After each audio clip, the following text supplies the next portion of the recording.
तो याद आ रहा है, अपने यहाँ पास में हरियाणा गांव है, वहां के एक व्यक्ति शाम को बाजार गए और वहां से जामुन खरीद करके ले गए। तो घर उनका थोड़ा दूर था, तो रास्ते में वो पोटली से और जामुन खाते खाते चल पड़े। तो बीच में उन्होंने एक जामुन उठाया, अपने मुंह में लगाया, वहां से आवाज आई ची। उन्होंने वापस लिया उसको, फिर से मुंह में रखा, फिर से वही आवाज आई। 2-3 बार ऐसा करने के बाद उन्होंने उस जामुन को हाथ में लिया, अंधेरा हो गया था, और उससे कहा कि चाहे ची कर चाहे चू कर, मोल में लिया है, तोल के लिया है, मैं तो खाऊंगा ही। तो बाद में पता चला वो जो जामुन समझ करके मुंह में रख रहे थे वो एक भीमर था, जिसको हिंदी में भ्रमर कहते हैं, लेकिन गोबर में जो होता है उसको भीमर कहते हैं। तो हम सब यहां आए हैं, पूरा सुन के ही जाना है।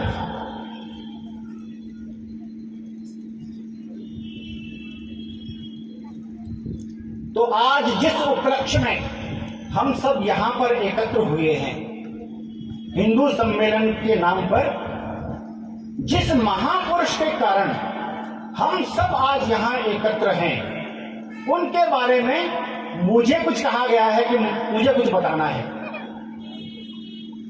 हम जानते हैं कि राष्ट्रीय स्वयंसेवक संघ के 100 वर्ष पूरे हो गए, और उस उपलक्ष्य में देश भर में इस प्रकार के आयोजन चल रहे हैं। हर एक गांव में, बस्ती में लाखों की संख्या में ये कार्यक्रम चल रहे हैं। तो जिस व्यक्ति ने ये काम प्रारंभ किया था वो थे डॉक्टर केशवराव बलिराम हेडगेवार। अब पूरा याद नहीं रखना, रख भी नहीं सकते, तो डॉक्टर हेडगेवार ये उनका नाम था। 1925 में, आज 100 साल पूरे हो गए, तब उन्होंने यह काम प्रारंभ किया था नागपुर की धरती पर। पूरे 100 साल हो गए। तो जिस व्यक्ति ने यह काम शुरू किया उनके बारे में हम सबको भी थोड़ा बहुत समझ लेना चाहिए। वो व्यक्ति कौन थे? तो बिल्कुल गरीब परिवार में जन्मा, 1889 में एक बालक, उनके बारे में कहते हैं कि वो जन्मजात देशभक्त थे। अब कोई जन्मजात देशभक्त कैसे हो सकता है? जन्म से ही देशभक्त थे, लेकिन उनके जीवन की घटनाएं हम अगर सुनेंगे तो उसमें से स्पष्ट हो जाता है कि वास्तव में वो जन्मजात देशभक्त थे। 8 साल के थे वो, अपने विद्यालय में पढ़ते थे। तो उस समय हम जानते हैं कि पूरा देश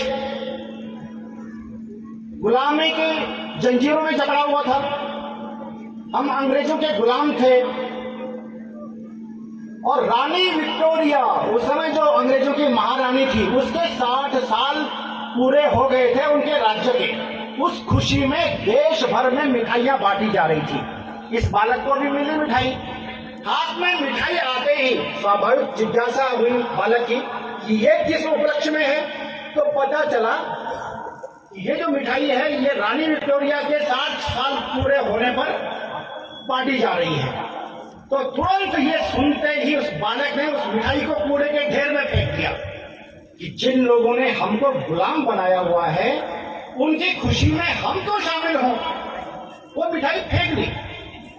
हम कल्पना कर सकते हैं एक 8 साल का बालक, और आज से 125 साल पहले, आज तो मिठाई कोई खाता भी नहीं है शुगर के डर से, लेकिन उन दिनों तो मिठाई अच्छी लगती थी सबको, बच्चों को तो ज्यादा अच्छी लगती थी। वो फेंक दी। थोड़ा बड़े हुए, 10वीं कक्षा में पढ़ते थे, तो वंदे मातरम उन दिनों एक जय घोष बन गया था क्रांतिकारियों का। वंदे मातरम का मतलब अंग्रेजों के विरुद्ध में खड़ा होना। तो पूरे देश भर में ये चल रहा था। तो जैसे ही उनके स्कूल में अंग्रेज निरीक्षक आया निरीक्षण करने के लिए, तो इस बालक केशव ने योजना बनाई कि जैसे ही वो आएगा हम वंदे मातरम से उसका स्वागत करेंगे। तो प्रिंसिपल के साथ एक कक्षा में अंग्रेज निरीक्षक गया और संयोग से वही कक्षा थी जिसमें ये बालक केशव पढ़ता था। तो जैसे ही अंग्रेज निरीक्षक पहुंचा, सभी कक्षा के सब बालक एक साथ खड़े हो गए और जोर से उन्होंने वंदे मातरम का उद्घोष किया। तो प्रिंसिपल थोड़ा डर गया।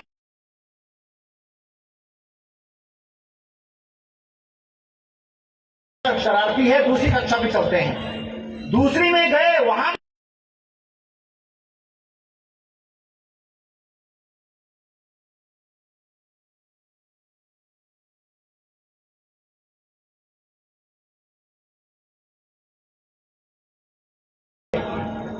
जल्दी से उसको सामने लाओ, नहीं तो ये स्कूल बंद हो जाएगा।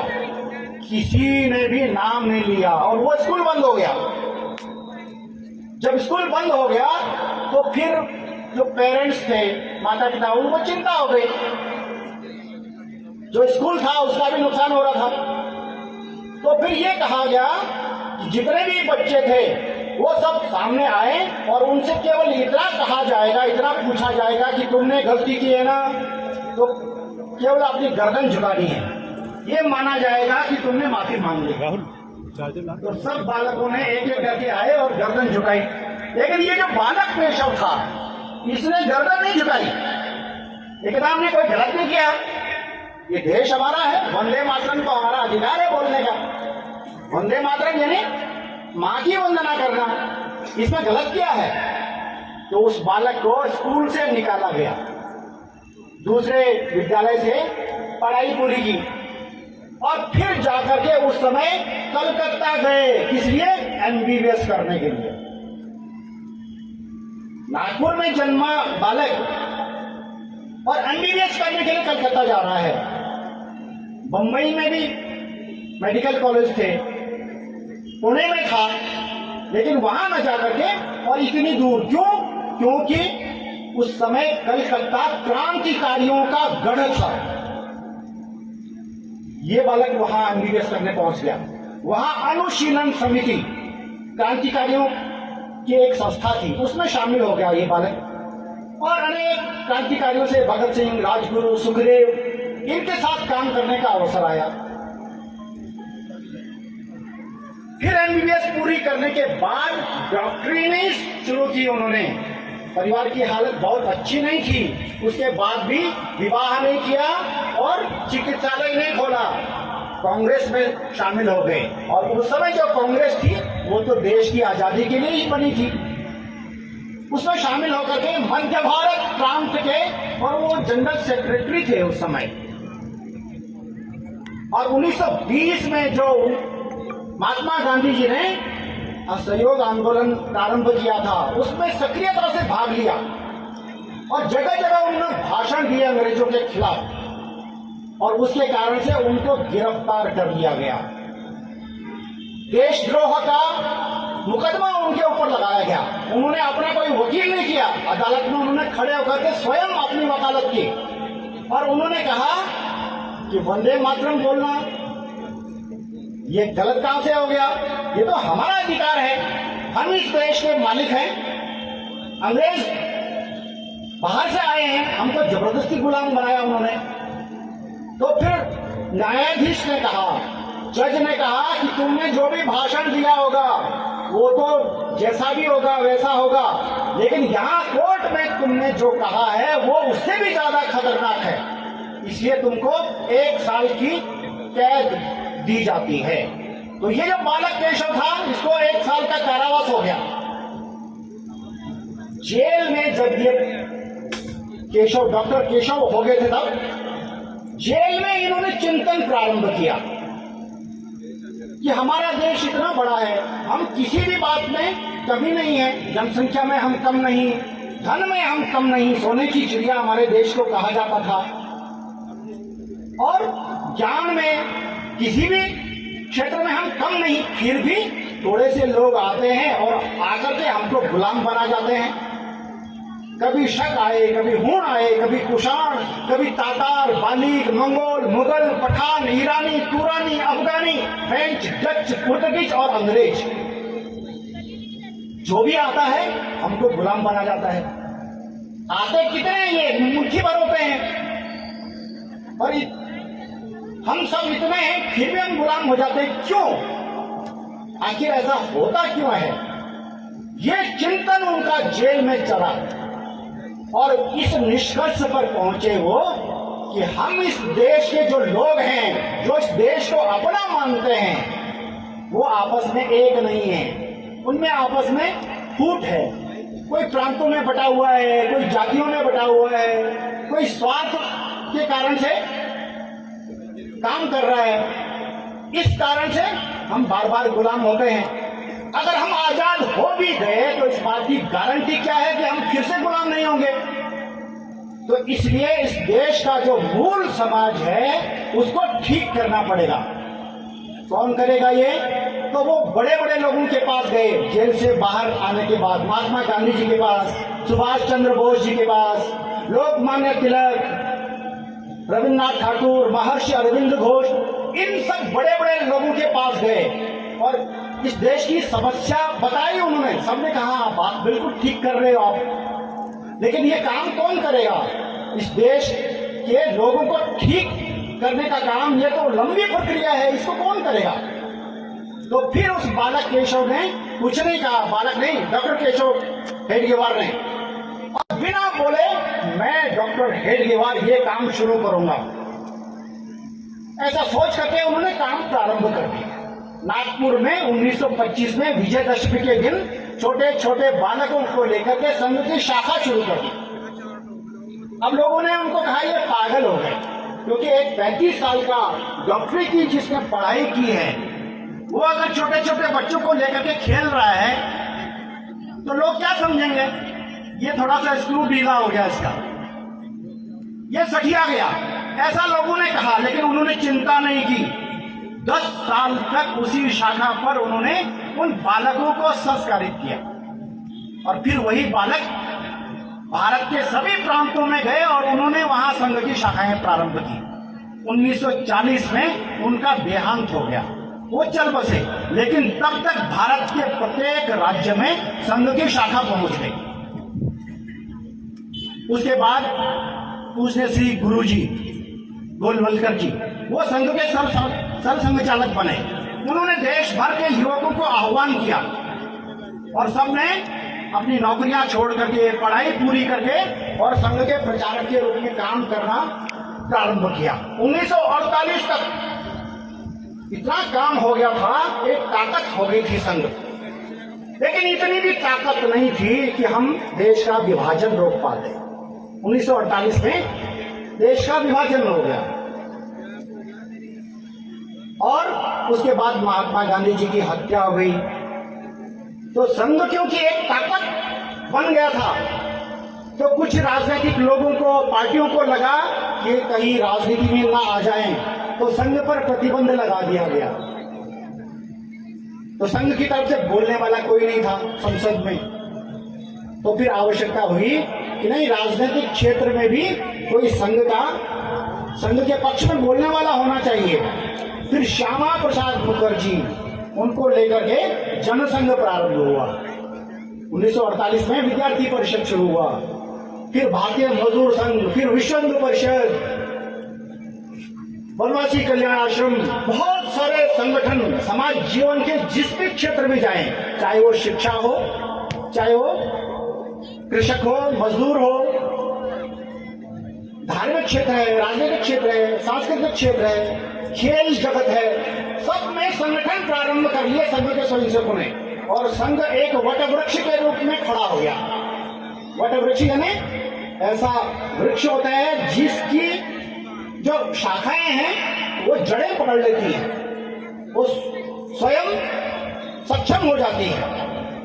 तो ऐसा वटवृक्ष बन गया। लेकिन संघ का जो मूल काम था व्यक्ति निर्माण का, जिसको लेकर के डॉक्टर हेडगेवार ने संघ शुरू किया था कि व्यक्ति अच्छा होना चाहिए, व्यक्ति देशभक्त होना चाहिए, वो काम अबाध गति से चलता रहा।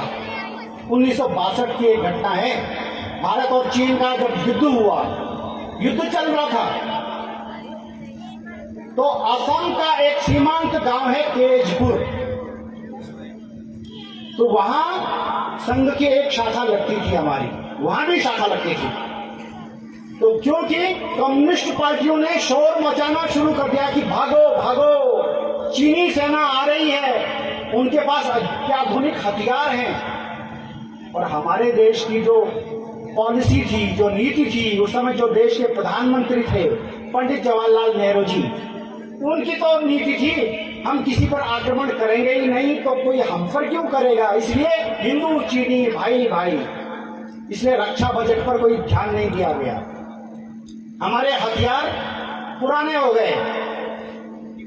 तो वो जो सीमांत गांव था तेजपुर, वहां पर भारतीय चौकियों पर जो सेना थी वो वापस आने लग गई।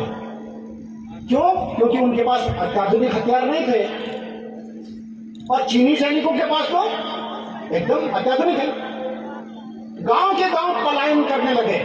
तो वो जो तेजपुर गांव था वो भी पूरा गांव वहां से भाग खड़ा हो गया। लेकिन वहां जो शाखा लगती थी, वो जो शाखा लगाने वाला हमारा कार्यकर्ता था, उसने कहा मैं तो नहीं जाऊंगा। सबने उसको समझाया, उसके परिवार वालों ने, पड़ोसियों ने, गांव वालों ने, सबने कहा कि तुम्हारे पास तो केवल एक लाठी है और उनके पास तो ऐसे ऐसे हथियार हैं, तुम कैसे मुकाबला करोगे। उसने कहा चाहे कुछ भी हो जाए, ये गांव ये मेरी मातृभूमि है, आज मां पर विपत्ति आई है तो उसको छोड़कर चला जाऊं क्या, मैं तो अंतिम सांस तक भी यहीं रहूंगा। और उसकी देखा देखी उसके पड़ोसी, उसके परिवार के लोग, गांव के अन्य लोग और भी स्वयंसेवक थे, वो सब वहीं रुक गए। बाद में पता चला कि कम्युनिस्ट पार्टियों ने जानबूझ करके अफवाह फैलाई थी कि ताकि चीनी सैनिकों का मार्ग प्रशस्त हो सके। बाद में जब युद्ध समाप्त हो गया तो यहाँ दिल्ली से एक पत्रकार वहां पहुंचा। उसने उस शाखा लगाने वाला जो मुख्य शिक्षक था उससे कहा कि जब यहाँ पर चीनी सेना आ रही थी, सब लोग जा रहे थे, तुम कैसे रह गए यहाँ। तो फिर किसी कवि ने उस मुख्य शिक्षक को एक पक्षी के रूप में और उस गांव को एक वृक्ष के रूप में चित्रित करते हुए दो पंक्तियां लिखी है। उसने कहा, पूछा कि आग लगी इस वृक्ष को, जलने लागे पात, क्यों पक्षी तुम जल रहे हैं, पंख तुम्हारे पास। तो वो जो मुख्य शिक्षक रूपी पक्षी है वो उत्तर देता है, फल खाए इस वृक्ष के, गंदे कीने पात, धर्म हमारा है यही, जले इसी के साथ। ये जो देशभक्ति की शिक्षा है, ये संघ की शाखाओं पर निरंतर चलती रहती है। बाद में 1965 का युद्ध आया, 71 का युद्ध आया, उसमें जो संघ के स्वयंसेवकों ने जो काम किया, छोटे छोटे बालकों ने सीमाओं पर जाकर के जो सैनिकों की सहायता की, पुराने लोग अभी भी बताते हैं कि युद्ध के समय में जो सैनिक घायल हो गए, उनको दवा दारू, उनको मेडिकल हॉस्पिटल पहुंचाना, उनको रक्तदान करना उनके लिए, और खाने पीने की चीजें उनके जेबों में रखना। और इतना ही नहीं, जो असला, जो बारूद गलती से दुश्मन की सीमा में गिर गया है, उसको वापस ला करके अपने सैनिकों तक पहुंचाना, ये संघ के छोटे छोटे बाल किशोर स्वयंसेवकों ने किया। और जब युद्ध समाप्त हुआ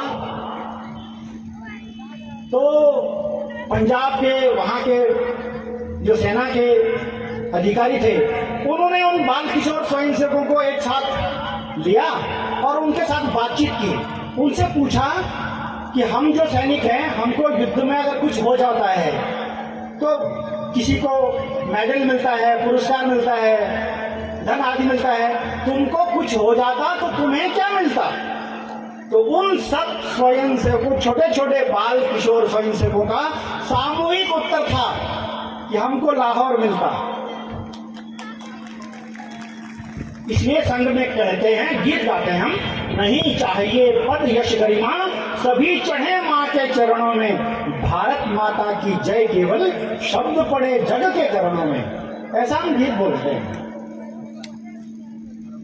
उसके बाद हम जानते हैं कि 1975 में इस देश पर आपातकाल लगा, इंदिरा गांधी को लग गया कि दोबारा उसकी सरकार नहीं बनने वाली है अगर चुनाव आते हैं तो उन्होंने इमरजेंसी लगा दी। जब इमरजेंसी लगी तो फिर संघ के स्वयंसेवक 78,000 स्वयंसेवकों ने सत्याग्रह किया और इनके प्रयास से समाज को साथ लेकर के जब एक बड़ी संख्या में पूरे देश भर में सत्याग्रह हुआ तो इंदिरा गांधी को इमरजेंसी हटानी पड़ी, फिर चुनाव हुए। हम सब जानते हैं। बाद में राम जन्मभूमि का आंदोलन हुआ। हमारे जो मध्य में बैठे हैं महामंडलेश्वर जी, वो जो प्रारंभ हुआ था राम जन्मभूमि आंदोलन, वो आप उसमें सक्रिय रूप से आपने भाग लिया था। तो उसका परिणाम आज हमारे सामने है।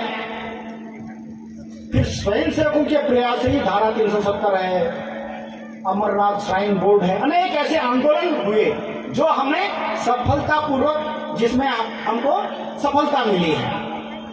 लेकिन आज जो संघ का जो केंद्रीय नेतृत्व है, जैसे मैंने बताया कि आज पूरे देश भर में, नागपुर में एक शाखा थी 1925 में, आज 1 लाख से अधिक स्थानों पर संघ की शाखाएं चल रही हैं पूरे देश में।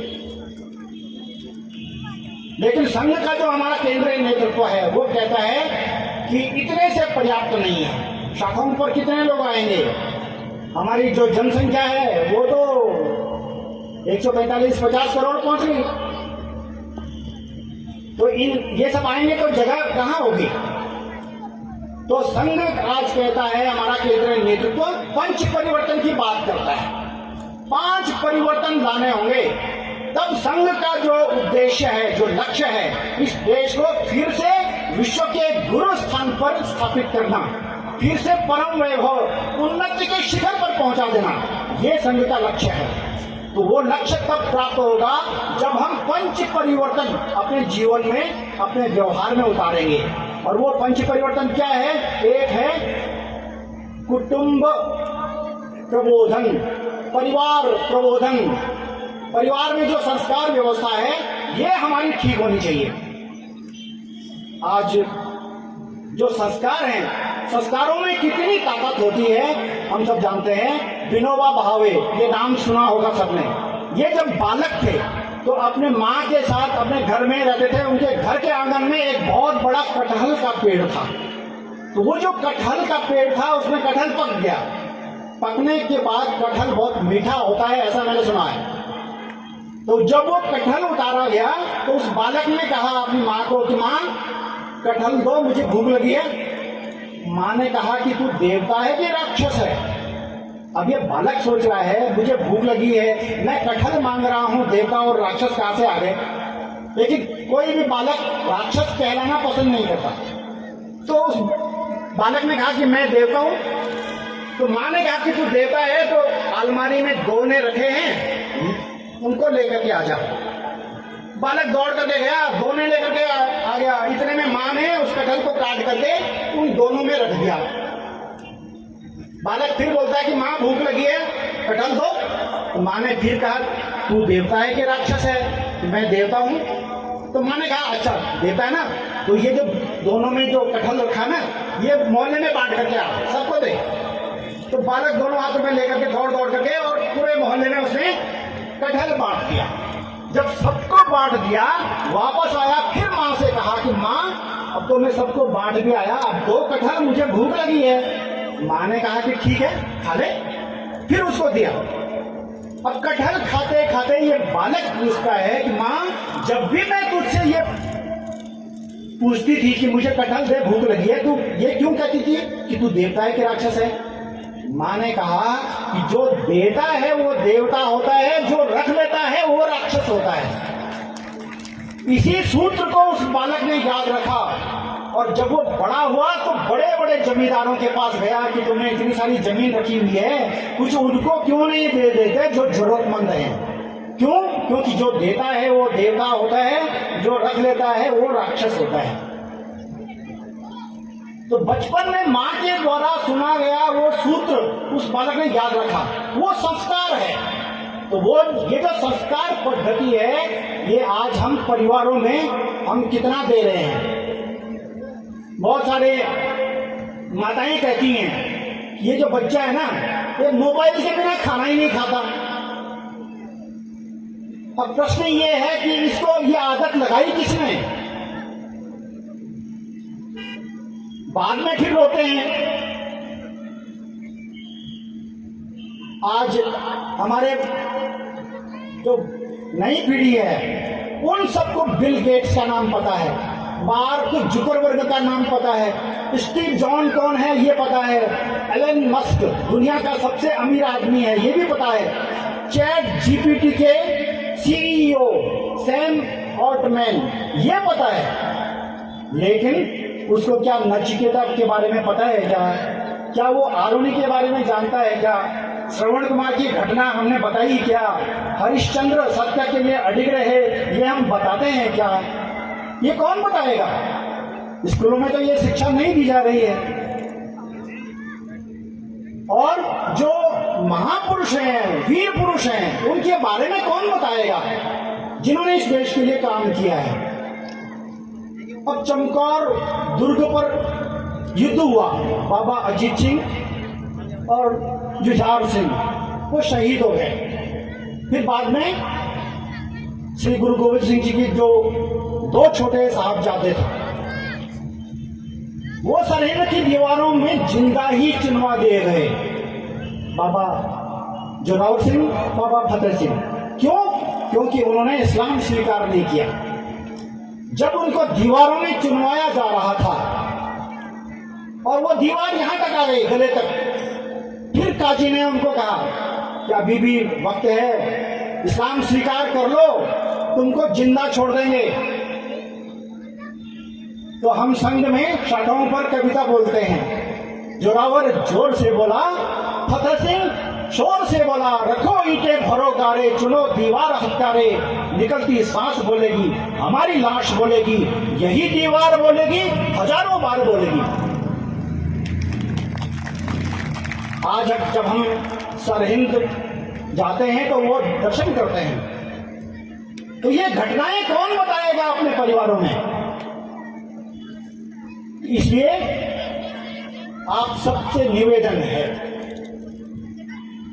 कि मोबाइल एक तरफ रख करके, टीवी बंद करके, और एक समय पर कुछ भोजन से पहले कुछ चर्चा कीजिए, कुछ भजन कीजिए, कुछ बताइए, कथा कहानी, कुछ किस्से, कुछ उनसे सुनिए,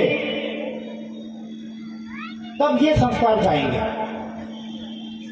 केवल शिक्षा नहीं, संस्कार जरूरी है। अन्यथा मुझे तो बहुत अनुभव है, आप लोगों को भी होता होगा, ऐसे बहुत सारे परिवार हैं जहां आज केवल माता पिता बुजुर्ग वो रह गए हैं। बच्चे कहाँ हैं? विदेश चले गए, वहीं सेटल हो गए।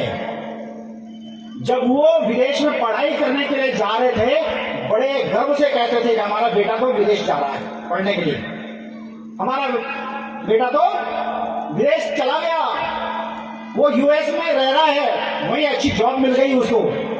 फिर वो क्या करता है, वहां धीरे धीरे उसका आना कम हो जाता है, फिर फोन भी बंद हो जाता है। और जब यहाँ इस धरती पर वो बुजुर्ग माता पिता वो जमीन से चले जाते हैं, फिर वहां से फोन आता है नौकर को या रिश्तेदारों को कि क्रिमेशन कर देना, खर्चा होगा तो बता देना, भेज दूंगा। ये हम कहाँ जा रहे हैं? ऐसी स्थिति आई क्यों?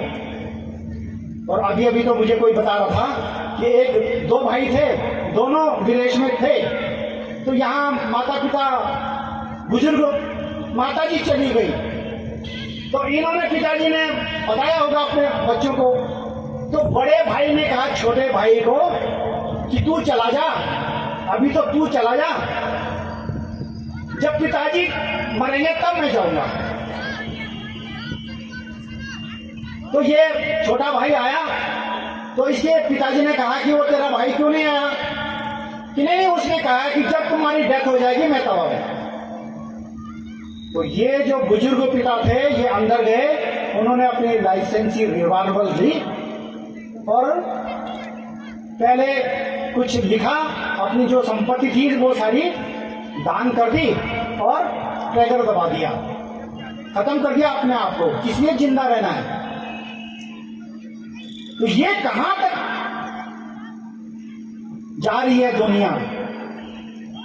तो इसको अगर ठीक करना है तो हमको अभी से सचेत होना पड़ेगा, संभलना पड़ेगा। परिवारों में जो संस्कारों की जरूरत है वो यहां तक है, ये हमको ध्यान रखना पड़ेगा। आज हम पंच परिवर्तन में एक है स्वदेशी। स्वदेशी के बारे में, स्वदेशी केवल वस्तु नहीं है, वस्तुओं का भाषा, भूषा, भोजन, भजन, भवन, भ्रमण, ये हमारा कैसा है। हम में से यहाँ माताएं 50% तो हैं ही, ज्यादा हैं। तो कितनी माताएं ऐसी हैं जिनके बच्चे उनको मम्मी बोलती हैं? एक बार हाथ खड़ा करेंगे क्या? सब कुछ मत करिए। हाँ, मम्मी बोलती है। और कितनी ऐसी है जो मम्मी बोलना पसंद करती हैं, मम्मी बुलवाना, हमारे बच्चे हमको मम्मी बोले। एक बार हाथ खड़ा करें। हाँ, ये भी अच्छी संख्या है।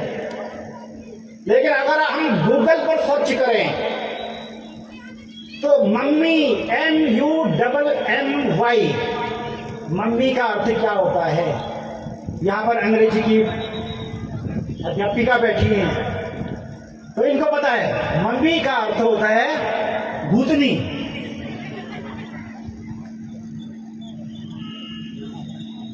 लाश। तो मिस्र में कभी वो जो लाश है उसको लंबे समय तक प्रिजर्व रखने के लिए कुछ मसाला ऐसा उसमें लगाते थे, वो लंबे समय तक रहे, तो उसको मम्मी बोलते हैं। तो बिना सोचे समझे क्या कहलवा रहे हैं।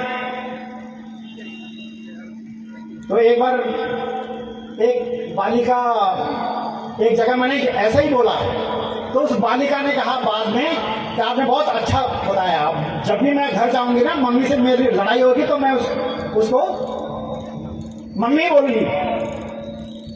तो घर जाकर के उसने मम्मी को कहा कि अगर तुम मुझसे प्यार से बात करोगी तो मैं माँ बोलूंगी, नहीं तो मम्मी बोलूंगी।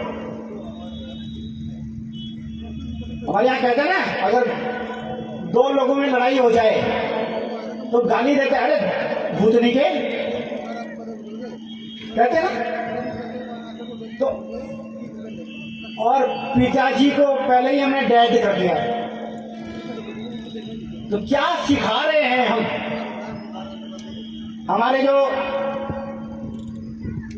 यहाँ मांगलिक कार्यक्रम होते हैं, उस पर हम कौन सा वेश पहनते हैं? तो कम से कम मांगलिक अवसरों पर हम अपना भारतीय वेश पहने ना। हम हस्ताक्षर कौन सी भाषा में करते हैं? आजकल अगर कहीं अपार्टमेंट में कहीं गेट कीपर खड़ा है, वहां वो कहता है कि हाँ अंदर जाना है तो ये साइन करो, तो हम वहां किस भाषा में साइन करते हैं? अगर हम हिंदी में करेंगे या अपनी भाषा में करेंगे तो ये सोचेगा, क्या सोचेगा, ये तो अनपढ़ है।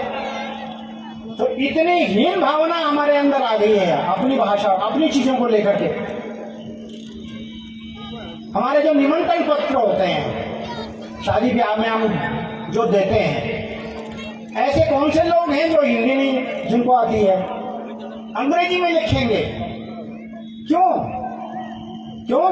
मानसिक गुलामी।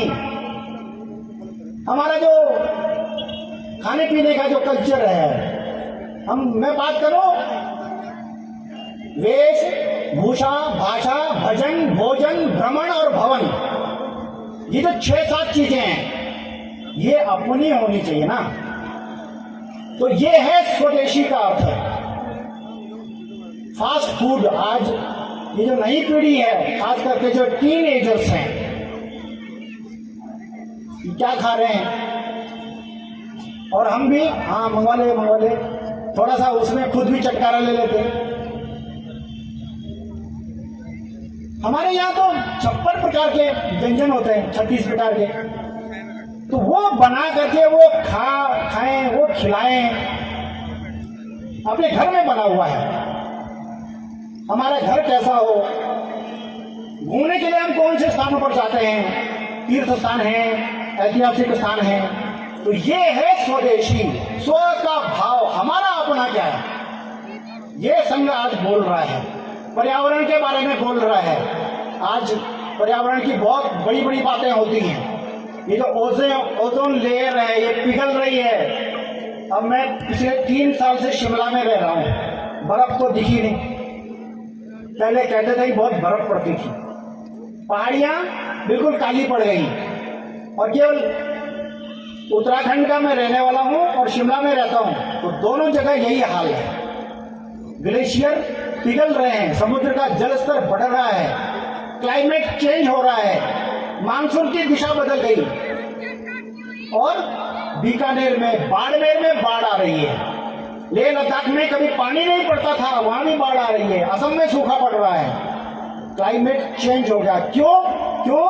क्योंकि जो कंज्यूमरिज्म है, जो उपभोग है, वो हम इतने हद तक कर रहे हैं, प्रकृति का इतना हम शोषण कर रहे हैं, उसके कारण से ये क्लाइमेट चेंज हो गया। अभी मनुष्य की भूख समाप्त नहीं हुई है,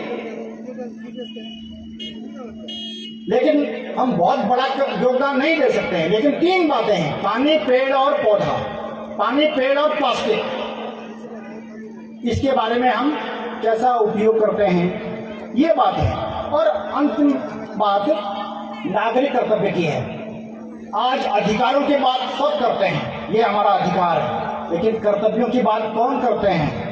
लोग संविधान का हवाला देते हैं कि संविधान में ये लिखा हुआ है, ये अधिकार होना चाहिए, लेकिन संविधान में कर्तव्यों की भी बात लिखी हुई है। उसका हम पालन करते हैं क्या? सड़क हमको साफ सुथरी चाहिए, लेकिन गंदा करता कौन है? सैनिकों का सम्मान है, वरिष्ठ नागरिकों का सम्मान है, कानून का पालन है, ट्रैफिक के नियम है। ये जो छोटी छोटी बातें हैं, ये है नागरिक कर्तव्य। ये हम कर सकते हैं क्या?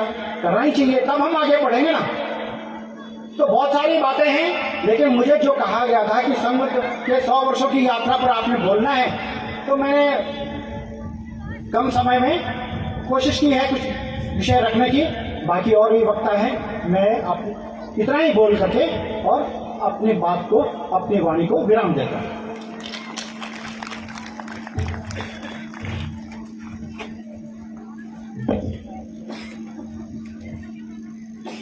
धन्यवाद भाई साहब। अब मैं आग्रह करूंगा विक्रम जी से कि वो आए और अपनी कविता पेश करें। विक्रम जी।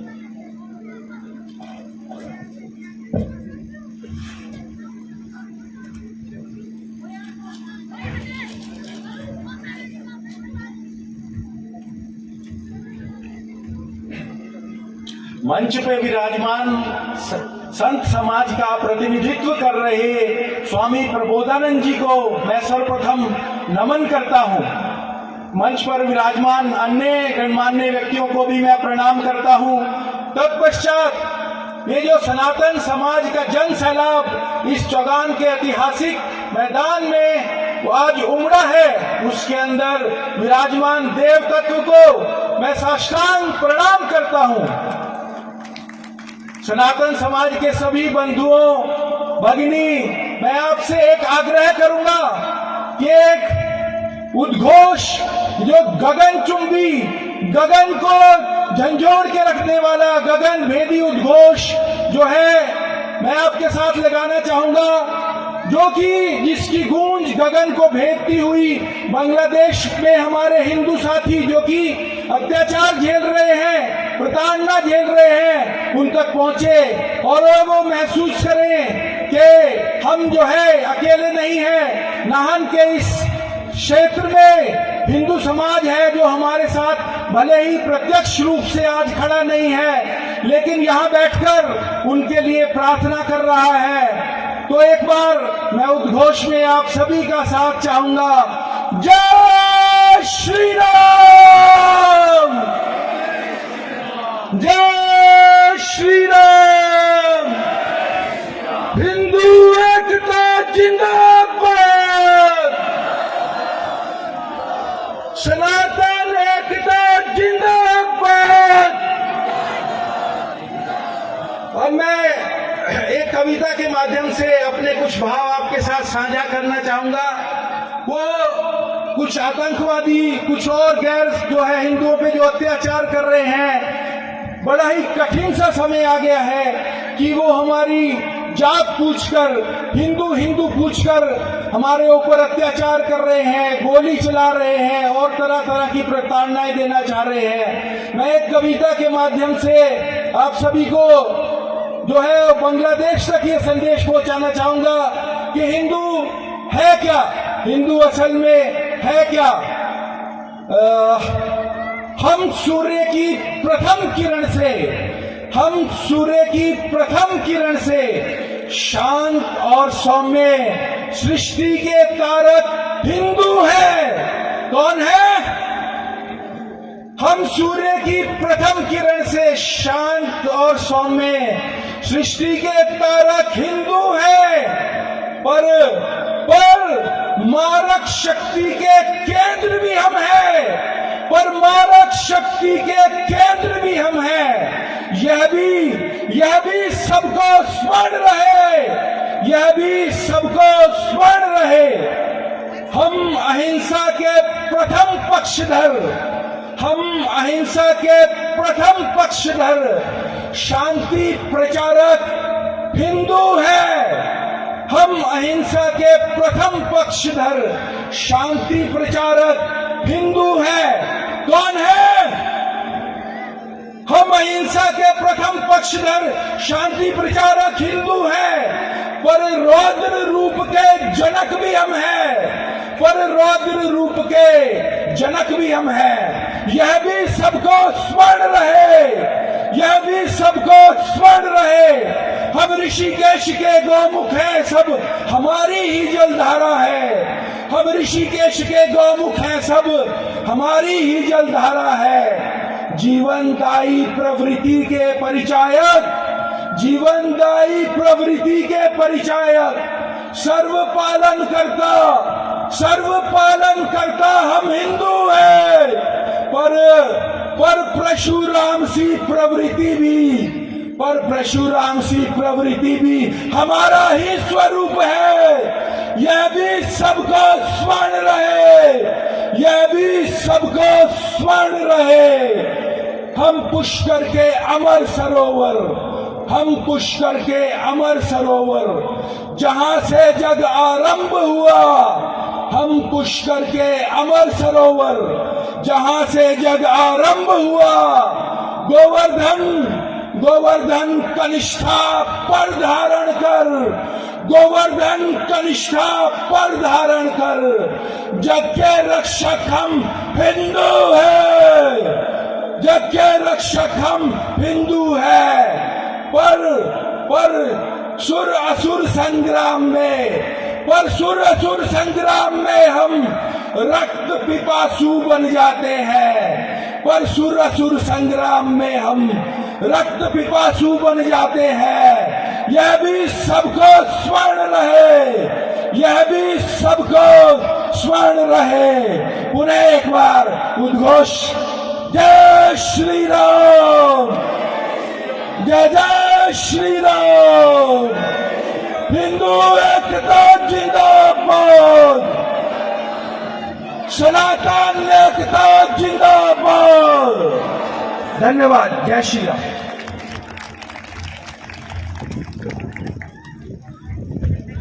धन्यवाद विक्रम जी। अब इसके बाद हम लंबे समय से जिस चीज का इंतजार कर रहे थे, अब हमें जो है महामंडलेश्वर जी के आशीर्वचन सुनने को मिलेंगे। पीछे जो लोग खड़े हैं उनसे आग्रह है कि आप अपना स्थान ग्रहण करें। महामंडलेश्वर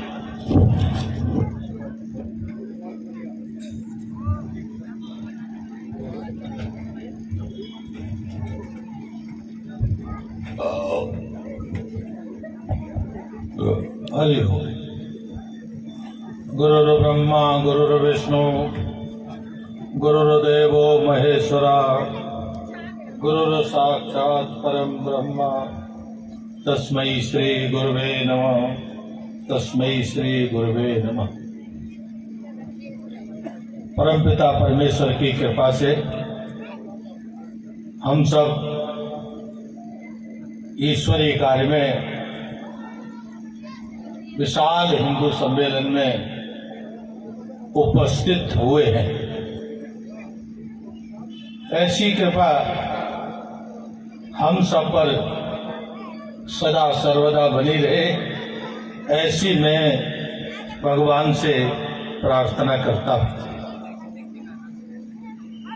अपने कार्यक्रम के अध्यक्ष डॉक्टर प्रदीप जी इस मंच पर विराजमान, जिनकी पगड़ी देखकर हमारे हृदय में स्वाभिमान और गौरव का भाव पैदा हो जाता है। हमको अपने देश की वीरता की कहानियां याद आ जाती हैं। ऐसे महापुरुष भाई लक्ष्मण सिंह जी,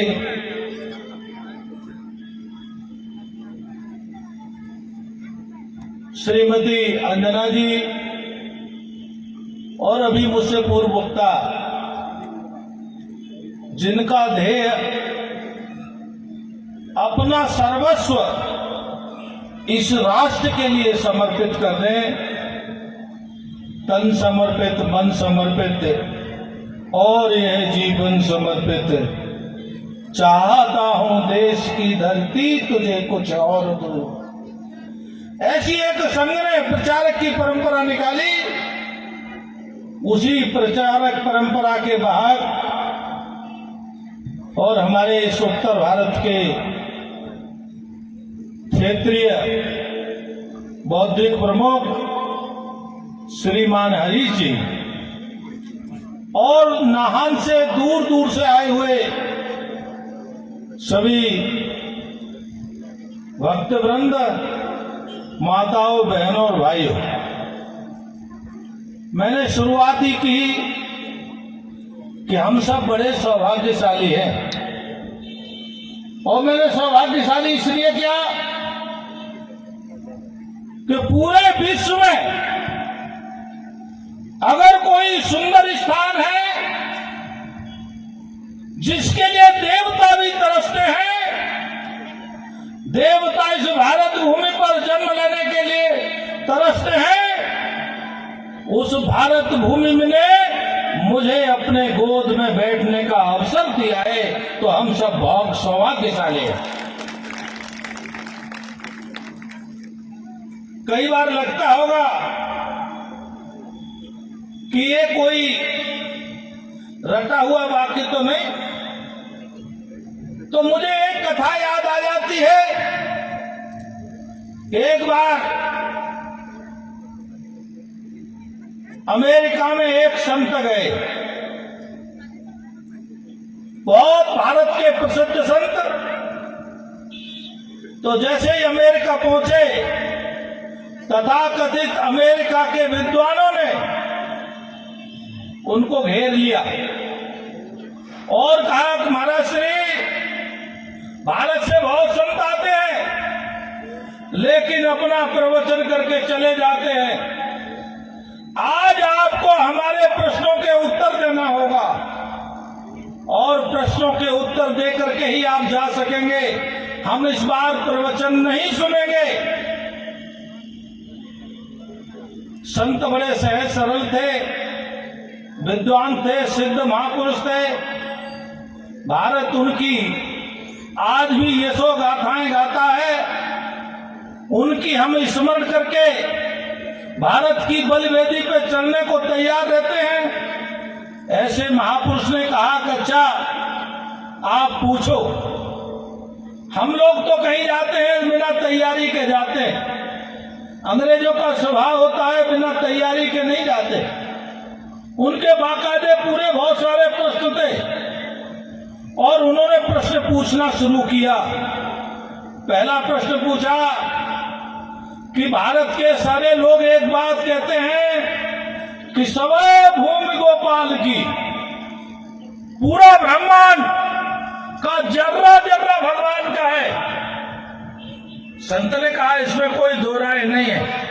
बोले दूसरी बात कहते हैं जर्रे जर्रे में भगवान वास करता है, सर्वत्र भगवान वास करता है। और बोले तीसरी बात कहते हैं कि भारत में, केवल भारत में, ध्यान से सुनना मेरी बात, उनका जो प्रश्न था, केवल भारत में भगवान 24 बार अवतार लेते हैं,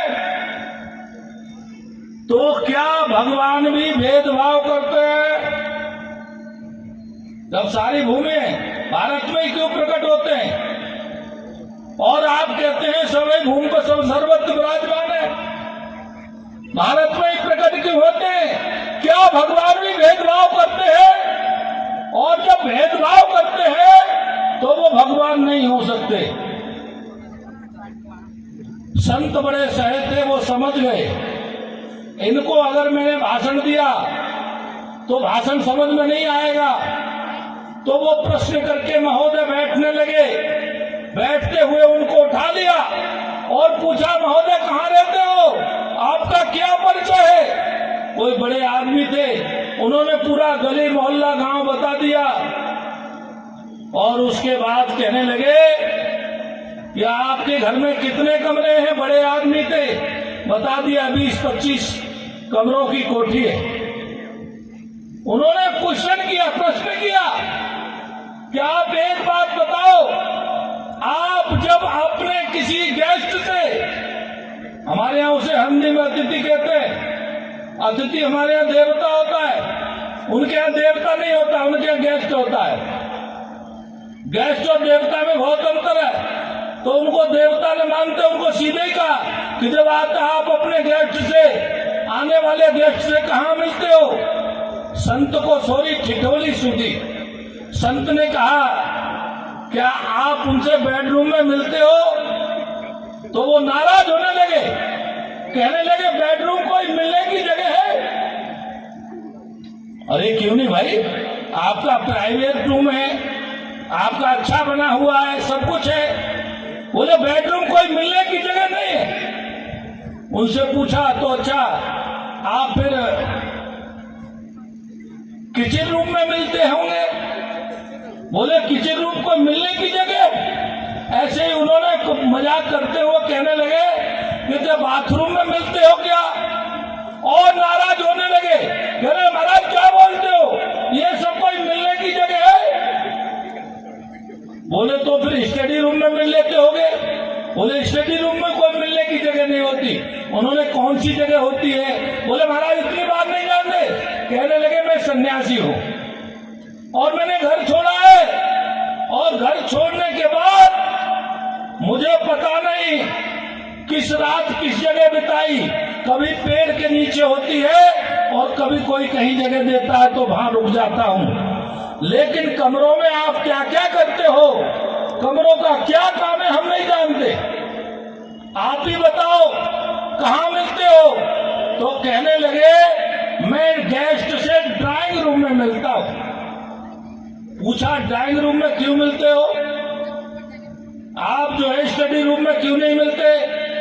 तो कहते हैं स्टडी रूम में किताबें गड़बड़ होती हैं, बाथरूम में कपड़े पड़े होते हैं, रसोई में सब्जी के कचरे पड़े होते हैं। और बोले भाई बेडरूम में? बोले बेडरूम में भी गड़बड़ होती है, वहां कहीं चादर गड़बड़ रखी होती है। फिर आप ड्राइंग रूम में क्यों मिलते हैं? कहने लगे ड्राइंग रूम वेल मेंटेन रहता है। वेल मेंटेन का मतलब सब ठीक ठाक रहता है, वहां कुछ गड़बड़ नहीं रहता। अगर कोई आया और गड़बड़ हो गया तो हम उसे ठीक कर देते हैं तत्काल। अंग्रेजों का ड्राइंग रूम और भारत का बैठक, अतिथि कक्ष, हम पहले गांव में बैठक कहते थे। और उस बैठक का स्वरूप क्या है? वो सबसे ज्यादा सजी हुई रहती है। तो संत ने कहा कि देखो भाई, आपने प्रश्न किया, आपने उत्तर दे दिया है, हमें कुछ देने की जरूरत नहीं है। वो अंग्रेज भड़क गए, कहने लगे सब महात्मा आते हैं हमको बेवकूफ बना के चले जाते हैं, लेकिन आज तो उत्तर देना ही पड़ेगा। बोले भाई आपने प्रश्न किया, आपने उत्तर दे दिया। जिस प्रकार से आप आने वाले गेस्ट से ड्राइंग रूम में मिलते हैं, उसी प्रकार मेरा भगवान, मेरा प्रभु, उसकी सर्वत्र भूमि है। जैसे आप पूरी कोठी के मालिक हो, वैसे ही पूरे जगत का मालिक है। जब उसको अपने भक्त से मिलना होता है तो वह भारत के ड्राइंग रूम में आता है, भारत के ड्राइंग रूम में आता है। भारत भगवान का ड्राइंग रूम है और भगवान के ड्राइंग रूम में हमें बैठने का अवसर मिला है और उस संत ने जवाब दिया।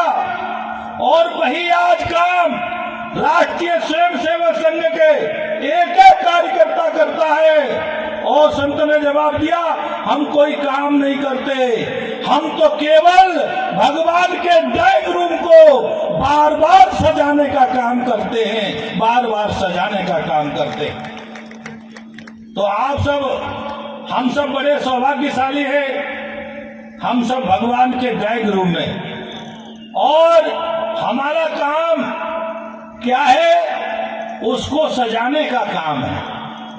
आतताई आ रहा है, बार बार आए इस देश में, उन्होंने बार बार भारत को गड़बड़ करने का प्रयास किया, लेकिन गड़बड़ करके भागना पड़ा उनको और हमने उसे बार बार ठीक किया।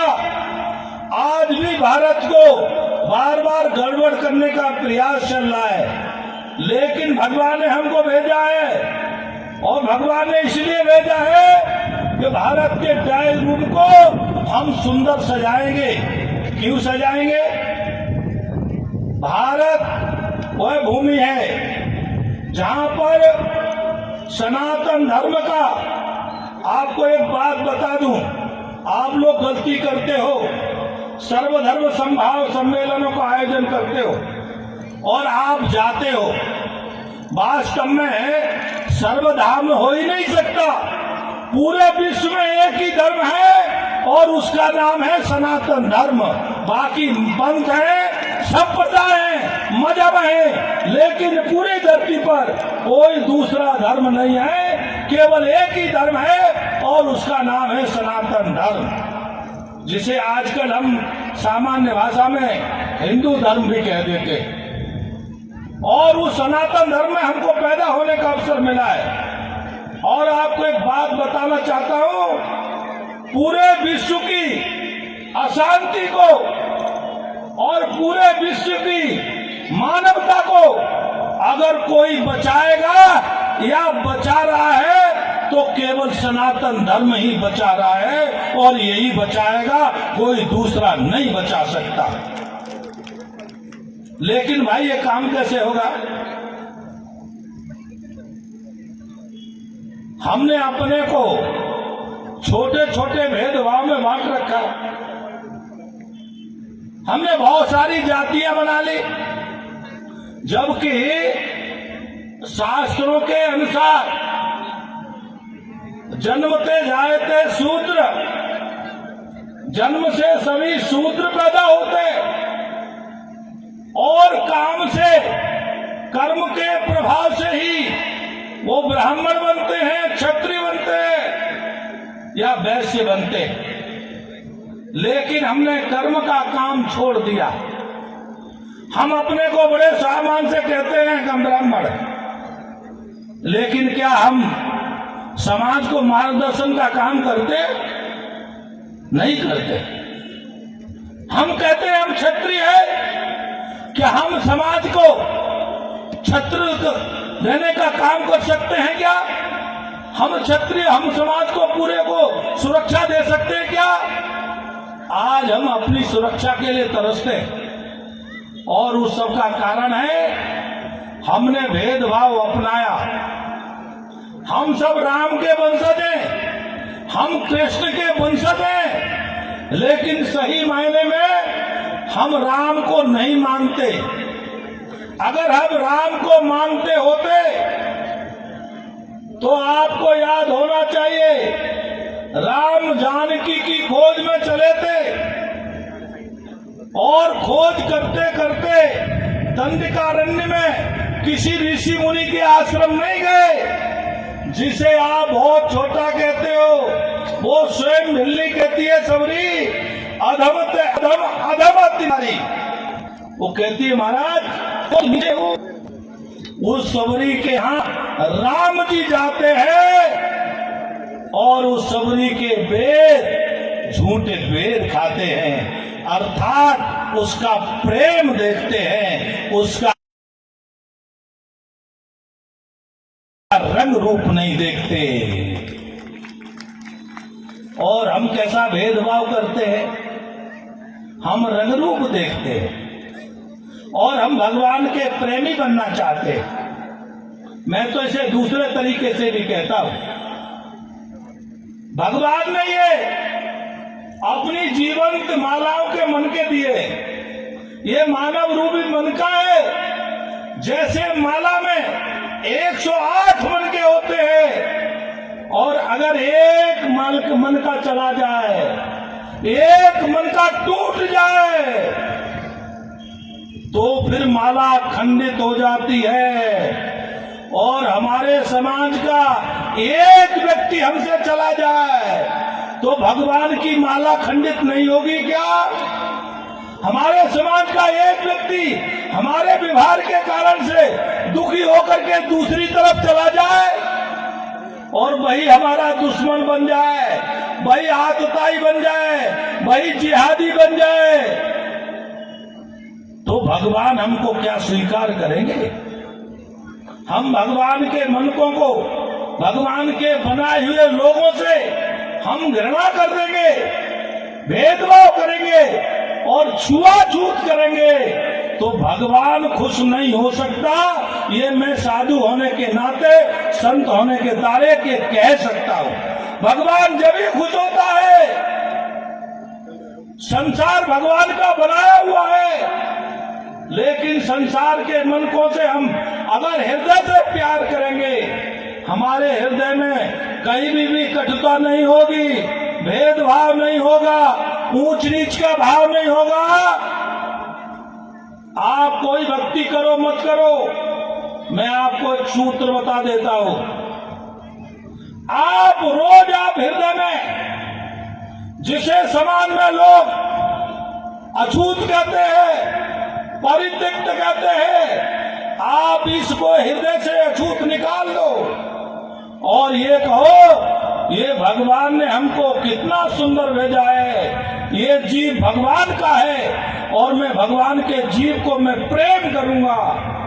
तो मैं आपको आज सूत्र बता देता हूं भक्ति का। अगर आप भगवान के बंदे को प्रेम करेंगे तो भगवान आपसे स्वतः ही प्रसन्न हो जाएगा और आपको कोई भक्ति की जरूरत नहीं है। आप रोज भगवान की भक्ति करो और उस भगवान के बनाए हुए संसार से आप भेदभाव करो। ये उदाहरण है दंडकारण्य का। सबरी से वहां के ऋषि मुनि भेदभाव करते हैं, हजारों साल से तपस्या करते हैं ऋषि मुनि, लेकिन राम जी किसी ऋषि के आश्रम नहीं जाते। क्यों नहीं जाते? कहते ठीक है तुम वही हो जो मेरी सबरी से घृणा करते हो और तुमने सबरी से घृणा की है तो मैं आज तुम्हारे आश्रम नहीं जाऊंगा, आज मैं केवल सबरी के द्वार जाऊंगा। समाज में भी याद रख लो, भगवान आप पर कृपा जभी करेंगे जब आप भगवान जैसा व्यवहार करोगे। हम बड़ी बड़ी बातें तो करते हैं, तो कहते हैं ना धर्मो रक्षते रक्षता, धर्म हमारी रक्षा क्यों करेगा? धर्म की हम रक्षा करेंगे। हमने मंदिर बनाए, मंदिरों की हम रक्षा करेंगे नहीं। हम घर में बैठे रहेंगे, हम मंदिर में जाएंगे नहीं। और मंदिर में जाने न जाने के कारण से मंदिर की रक्षा नहीं होती, और मंदिर की रक्षा नहीं हुई तो धर्म की रक्षा नहीं हुई, और जब धर्म की रक्षा नहीं हुई तो हमारी रक्षा नहीं हो सकती। हमारी रक्षा जब ही हो सकती है हम धर्म की रक्षा करें। रामचरितमानस में आया है जब पूरी धरती दुखमय हो गई, कष्टमय हो गई।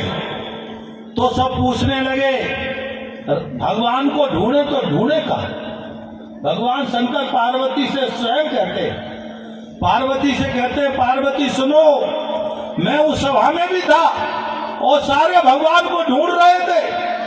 तो मैंने कहा आपको ढूंढने से भगवान नहीं मिलेगा, हरि व्यापक सर्वत्र समाना, प्रेम ते प्रकट होए मैं जाना। कहते हैं आप एक जगह इकट्ठे होकर के प्रेम पूर्वक भगवान को आप याद करोगे तो प्रकट हो जाएंगे। हमारे मंदिर थे, मंदिर इसीलिए थे हम मोहल्ले के सारे लोग इकट्ठे होकर के सामूहिक रूप से प्रार्थना करें, और सामूहिक रूप से प्रार्थना करेंगे तो हमारा भेदभाव मिटेगा। मंदिर इसीलिए था, लेकिन मंदिर सूने पड़े हैं। हम मंदिरों में जाते नहीं, आप घर में रोज पूजा करो, लगातार 6 घंटे करो, और मंदिर में पूरे मोहल्ले के लोग इकट्ठे होकर, मतलब भेदभाव मिटा करके, सभी जातियों के लोग भेदभाव रहित होकर के जब मंदिर में भगवान को स्मरण करेंगे तो उस गांव में, उस मोहल्ले में, उस शहर में भगवान साक्षात प्रकट होंगे, भगवान उस पर कृपा करेंगे। और मैं कह सकता हूं उस गांव मोहल्ले में कभी दुख नहीं आ सकता, उस गांव में कभी अकाल मौत नहीं हो सकती। आप करके देखो, ये आपके यहाँ सब जगह मंदिर हैं, और जब आपने मंदिरों में जाना बंद कर दिया तब ये डॉक्टर हेडगेवार ने काम शुरू किया। डॉक्टर हेडगेवार ने देख लिया था दूरदर्शी से कि अभी लोगों ने मंदिरों में जाना बंद कर दिया है, आगे और जाना बंद कर देंगे, मंदिर सूने हो जाएंगे। तो ठीक है, इस हिंदू समाज को मैदान में इकट्ठा किया जाए और बिना जात पात के किया जाए। और आप देखते हो कि पता ही नहीं लगता कि हमारे बीच में हरीश जी रहते हैं, लेकिन हरीश जी है, रोतेला है, सोतेला है, क्या है पता ही नहीं लगता। और यहाँ प्रांत में, इस देश में 2 हरीश जी प्रचारक है। हम तो रात तक ये कंफ्यूजन थे कि वही हरीश जी है जिन्हें हम जानते हैं पहले से, पता लगा ये तो दूसरे हरीश जी और निकल आए। तो उन्होंने परिचय कराया, उन्होंने महाराज जी उनको डॉक्टर लगता है, मुझे डॉक्टर नहीं लगता। हम कभी रहते 10 साल तक 20 साल तक एक दूसरे के साथ काम करते हैं, लेकिन हमें पता नहीं होता किस जाति का, किस संप्रदाय का। ऐसा भेदभाव मिटा करके एक सूत्र में जब हम खड़े होंगे, आप 1 घंटे, आप रात्रि को, शाम को 1 घंटा तय कर लो, हम अपने मंदिर में आरती के समय जाएंगे, आरती के समय इकट्ठे होंगे। आप 6 महीने इकट्ठे होकर के देख लो, किसी एक मंदिर में करके लिख दो, मैं हरिद्वार रहता हूँ बालाजी धाम में, आप मेरे पास आना और मुझे जो चाहो दंड दे लेना। 6 महीने में उस मोहल्ले में परिवर्तन ना आ जाए, आपके मोहल्ले की पहचान पूरे शहर में बन जाएगी। 6 महीने करके देखो, ईमानदारी से इकट्ठे हो, वहां कीर्तन कुछ भी करो, चाहे भोजनी करो, चाहे आरती करो, प्रसाद लो, लेकिन इकट्ठे हो एक समय पर। और जब ये करोगे तो निश्चित रूप से हमारा समाज सबल होगा, शक्तिशाली होगा। और मैं इतनी बात कहते हुए, बात तो बहुत कही जा सकती है, लेकिन अब जो है कार्यक्रम समाप्ति की ओर है, काफी विलंब हुआ है, तो मैं पुनः आप सबको बहुत बहुत शुभकामनाएं देके और आशीर्वाद देते हुए भगवान आप पर कृपा करे, आप सदा सर्वदा सुखी रहे, आप प्रसन्न रहें, ऐश्वर्यशाली रहे और विश्व विजयी रहे, और भारत हिंदू राष्ट्र अतिशीघ्र घोषित हो, ऐसी शुभकामनाओं के साथ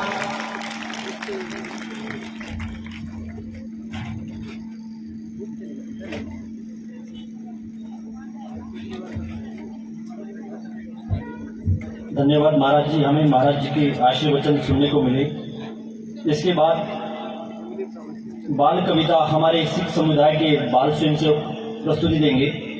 बाल कविता आप मंच के पास ही आ जाएं। उसके बाद थोड़ी देर में एसबीएन स्कूल के बच्चे भी तैयार रहें देशभक्ति गीत के लिए।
वाहेगुरु जी का खालसा, वाहेगुरु जी की फतेह।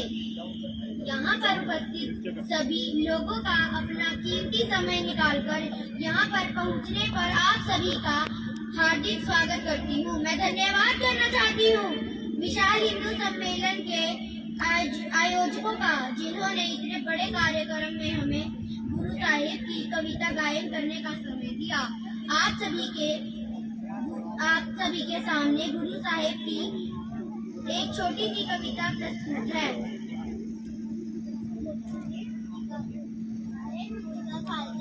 वाहेगुरु जी की फतेह। कोठिया वाड़ियो, कारा वाड़ियो, परे हुए परिवार वाड़ियो। कोठिया वाड़ियो, कारा वाड़ियो, परे हुए परिवार वाड़ियो। दुनियादारो चेत रखियो, हाय दुनियादारो चेत रखियो।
इन बच्चों के लिए जोरदार तालियां। मेरा आग्रह रहेगा, पीछे जो लोग खड़े हैं उनसे निवेदन है कि आप पानी वगैरह पीने के बाद अपने स्थान पर बैठ जाएं। भोजन कार्यक्रम समापन के बाद ही दिया जाएगा। भोजन कार्यक्रम समापन के बाद ही दिया जाएगा। आप अपने स्थान पर बैठ जाएं और सारे लोग अपनी एकता का परिचय दें। उसके बाद हमारा जो है अगला कार्यक्रम एसबीएन स्कूल के बच्चे अपनी देशभक्ति का गीत प्रस्तुत करेंगे। एसबीएन स्कूल, थोड़ा सा आप जल्दी भी करिए सर। पीछे जो लोग खड़े हैं, आप लोगों से आग्रह रहेगा कि आप अपने स्थान पर बैठ जाएं। एक सामूहिक एकता का परिचय दीजिए। आप लोग थोड़ी देर बैठ जाएं। कार्यक्रम समापन के बाद ही भोजन वितरण होगा।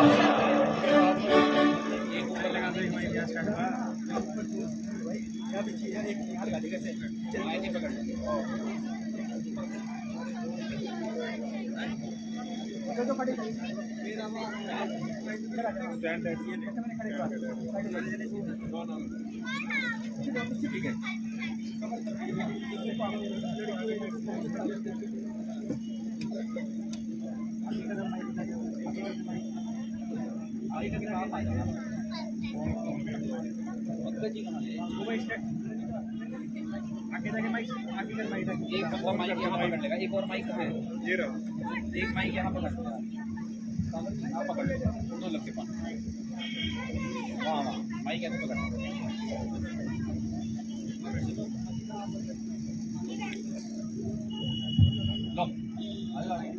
फोन करो अभी, नीचे रख, नीचे नीचे नीचे भी नीचे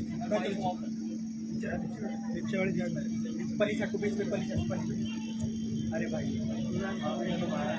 छोटा स्टैंड पड़ा है भैया, छोटा स्टैंड भी पड़ा है, कोई नहीं ऐसे वंदे मातरम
धन्यवाद एसडीएम स्कूल के बच्चों का भी। और मैं अब आग्रह करूंगा गुरुद्वारा दशमेश स्थान के मुख्य ग्रंथी भाई लक्ष्मण सिंह जी का कि वो आए और हमें अपना उद्बोधन दें।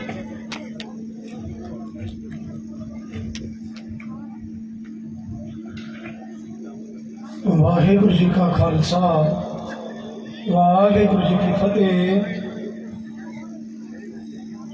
गुरु साहब का फरमान है, सतसंगत कैसी जानी है जिथे एको नाम बखानी है। कहते जिथे परमात्मा के नाम की गल चले ना उत्थे सत्संग बन जाता है। ते आपां सारे सत्संग दे विच बैठे हाँ, महापुरुष संत जी बैठे हुए हैं, आप जी सारी संगत बैठी हुई है। तो इस संगत के विच परमात्मा बसता है। संगत जिहड़ी है परमात्मा का रूप होंदी है। तो आप जी सारी संगत का जिन्होंने ये प्रोग्राम रखा है उन्हों का महापुरुषों का संत महापुरुषों का बहुत बहुत धन्यवाद, जिन्होंने सानू इस योग समझा भी असी आके आप जी के विचार अपने विचार रख सकिए। गुरु साहब बाणी के अंदर कह रहे हैं, कबीर साहब कहते कबीर सोई मुख तन है जहाँ मुकैया राम। कबीर साहब बोलते हैं, कहते ओ मुख तन हन कहते जेड़े परमात्मा का या राम का नाम जपते हैं। देही किसकी बापरी पवित्र होएगो ग्राम। कहते देही नहीं पवित्र होगी, कहते वो नगर वो शहर ही पवित्र हो जाएगा जेड़ा कहते परमात्मा का नाम राम का नाम जपणगे। आवल अल्लाह नूर पाया कुदरत के सब बंदे, एक नूर ते सब जो उपजिया कौन भले को मंदे। कहते कोई इस संसार दे विच सारे अपने आन, कोई बेगाना नहीं है। जे आप एक दूजे का हद कट के वेखे सारे का लहू एक ही है। गुरु प्यारी सत्संग जो कहते भी कि जो गुरु तेग बहादुर साहब जी महाराज जी ने ना राजा तारा चंद के कहण ते उन्होंने राणी के कहण ते ना आनंदपुर साहब वसाया। आनंदपुर साहब वसाण तो बाद कहते जो जोगी सन ना वो पहाड़ के विचों उतर के ऊपरों थले आए ना 3 महीने बाद। तो उन्होंने देखा कहते आके भी कहते 3 महीना पहले इतने कुछ भी नहीं सी, तो कहते आज इतने 3 महीने के बीच ही कहते इन्ना सोहना नगर बस गया कि किने वसाता नगर, की लोड़ पई है नगर वसाण की। तो कहते जोड़े जोगी से ना घूमते सन जाते बाजार के विच नूं, उन्होंने 2 सिंह टकरे, एक भाई दयाला जी एक भाई सतीदास जी। उन्होंने पूछा कहते भाई ये नगर किने वसाया है। कहते ये गुरु नानक देव जी महाराज जी ने 9वीं जोतदेव बारिश हन गुरु तेग बहादुर साहब जी महाराज कहते जिन्होंने नगर वसाया है। कहते भाई गुरु नानक देव जी महाराज ने सारे संसार में तुर के गाता सी भी ये गुरु तेग बहादुर साहब जी महाराज की लोड़ पै सी नगर वसाण दी, भी संतां महापुरुषों का काम होंदा भी एवं संगत का उदार करिए। तो जेडे कहते 2 सिख सन ना वो उन्होंने बोलिया कहते महाराज इस गल का सवाब तो साढ़े कोल है नहीं। कहते आप जी ना गुरु तेग बहादुर साहब जी महाराज दर्शन करो, ये सवाल आप जी उन्होंने तो ही कर लियो।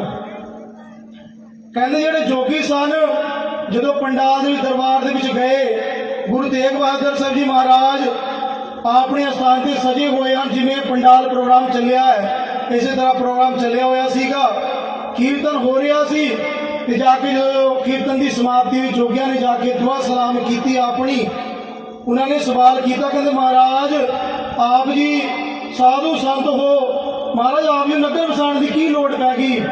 कहते जोगियो थके हारे आए हो, कहते आराम करो विश्राम करो, सवेरे तुहाडी गल का जवाब देवांगे। ते जोगी जेड़े सन ना गुरु प्यारी सत्संग जो साड़ी किसी नाल बोलचाल हो जाए लड़ाई हो जाए, जे सामने वाला किसी करके चुप हो जाए असं सोचते कहते ये ना जड़ा कमजोर है अगे। जोगी जेड़े सन अहंकारी हो गए, उन्होंने लग्या कहते जिन्होंने सिखा ना पता, कहते मेरा सानू लगता भी इन्होंने गुरुआ भी नहीं पता है। तो कहते चलो कोई गल नहीं, रात पई लंगर प्रसादा छकिया विश्राम किया। तो कहते जो रात हो ना 12-1 बजे, तो कहते जेड़े जोगी सी ना उन्होंने सुपना आया जोगी रात को। कहते जोगी जेड़ा सीगा जंगल के भटक रहा सी, जंगल के भटकते ना कहते राह भुल गया। जो राह भुल गया तो कहते उधरों ना बादल चढ़िया हुआ सीगा, बारिश बहुत तेज, ओले ते हनेरी।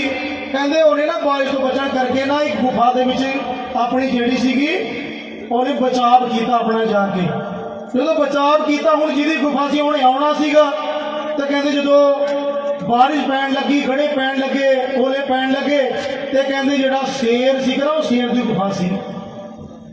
ਕਹਿੰਦੇ ਜਦੋਂ ਸ਼ੇਰ ਆਇਆ, ਸ਼ੇਰ ਨੇ ਆ ਕੇ ਦੇਖਿਆ, ਕਹਿੰਦੇ ਵੀ ਮੇਰੀ ਗੁਫਾ ਦੇ ਕੁਝ ਬੈਠਿਆ ਹੈ ਕੋਈ, ਤੇ ਕਹਿੰਦੇ ਸ਼ੇਰ ਸੀਗਾ ਜਿਹੜਾ ਵਿਚਾਰਾ ਬਾਹਰ ਹੀ ਬਹਿ ਗਿਆ, ਬਾਹਰ ਹੀ ਬਹਿ ਗਿਆ। ਸਾਰੀ ਰਾਤ ਵਰਖਾ ਤੇ ਆਨੀ ਅਨੇਰ ਤੂਫਾਨ ਜਿਹੜਾ ਵਗਦਾ ਰਿਹਾ, ਤੇ ਕਹਿੰਦੇ ਗੁਰੂ ਪਿਆਰੀ ਸਾਧ ਸੰਗਤ ਬਿਜਲੀ ਜਿਹੜੀ ਲਸਕਦੀ ਸੀ ਨਾ, ਉਹਦੇ ਨਾਲ ਕਹਿੰਦੇ ਠੰਡ ਕਰਕੇ, ਗੜਿਆਂ ਦੇ ਕਰਕੇ, ਓਲਿਆਂ ਦੇ ਕਰਕੇ ਸ਼ੇਰ ਦੀ ਨਾ ਮੌਤ ਹੋ ਗਈ।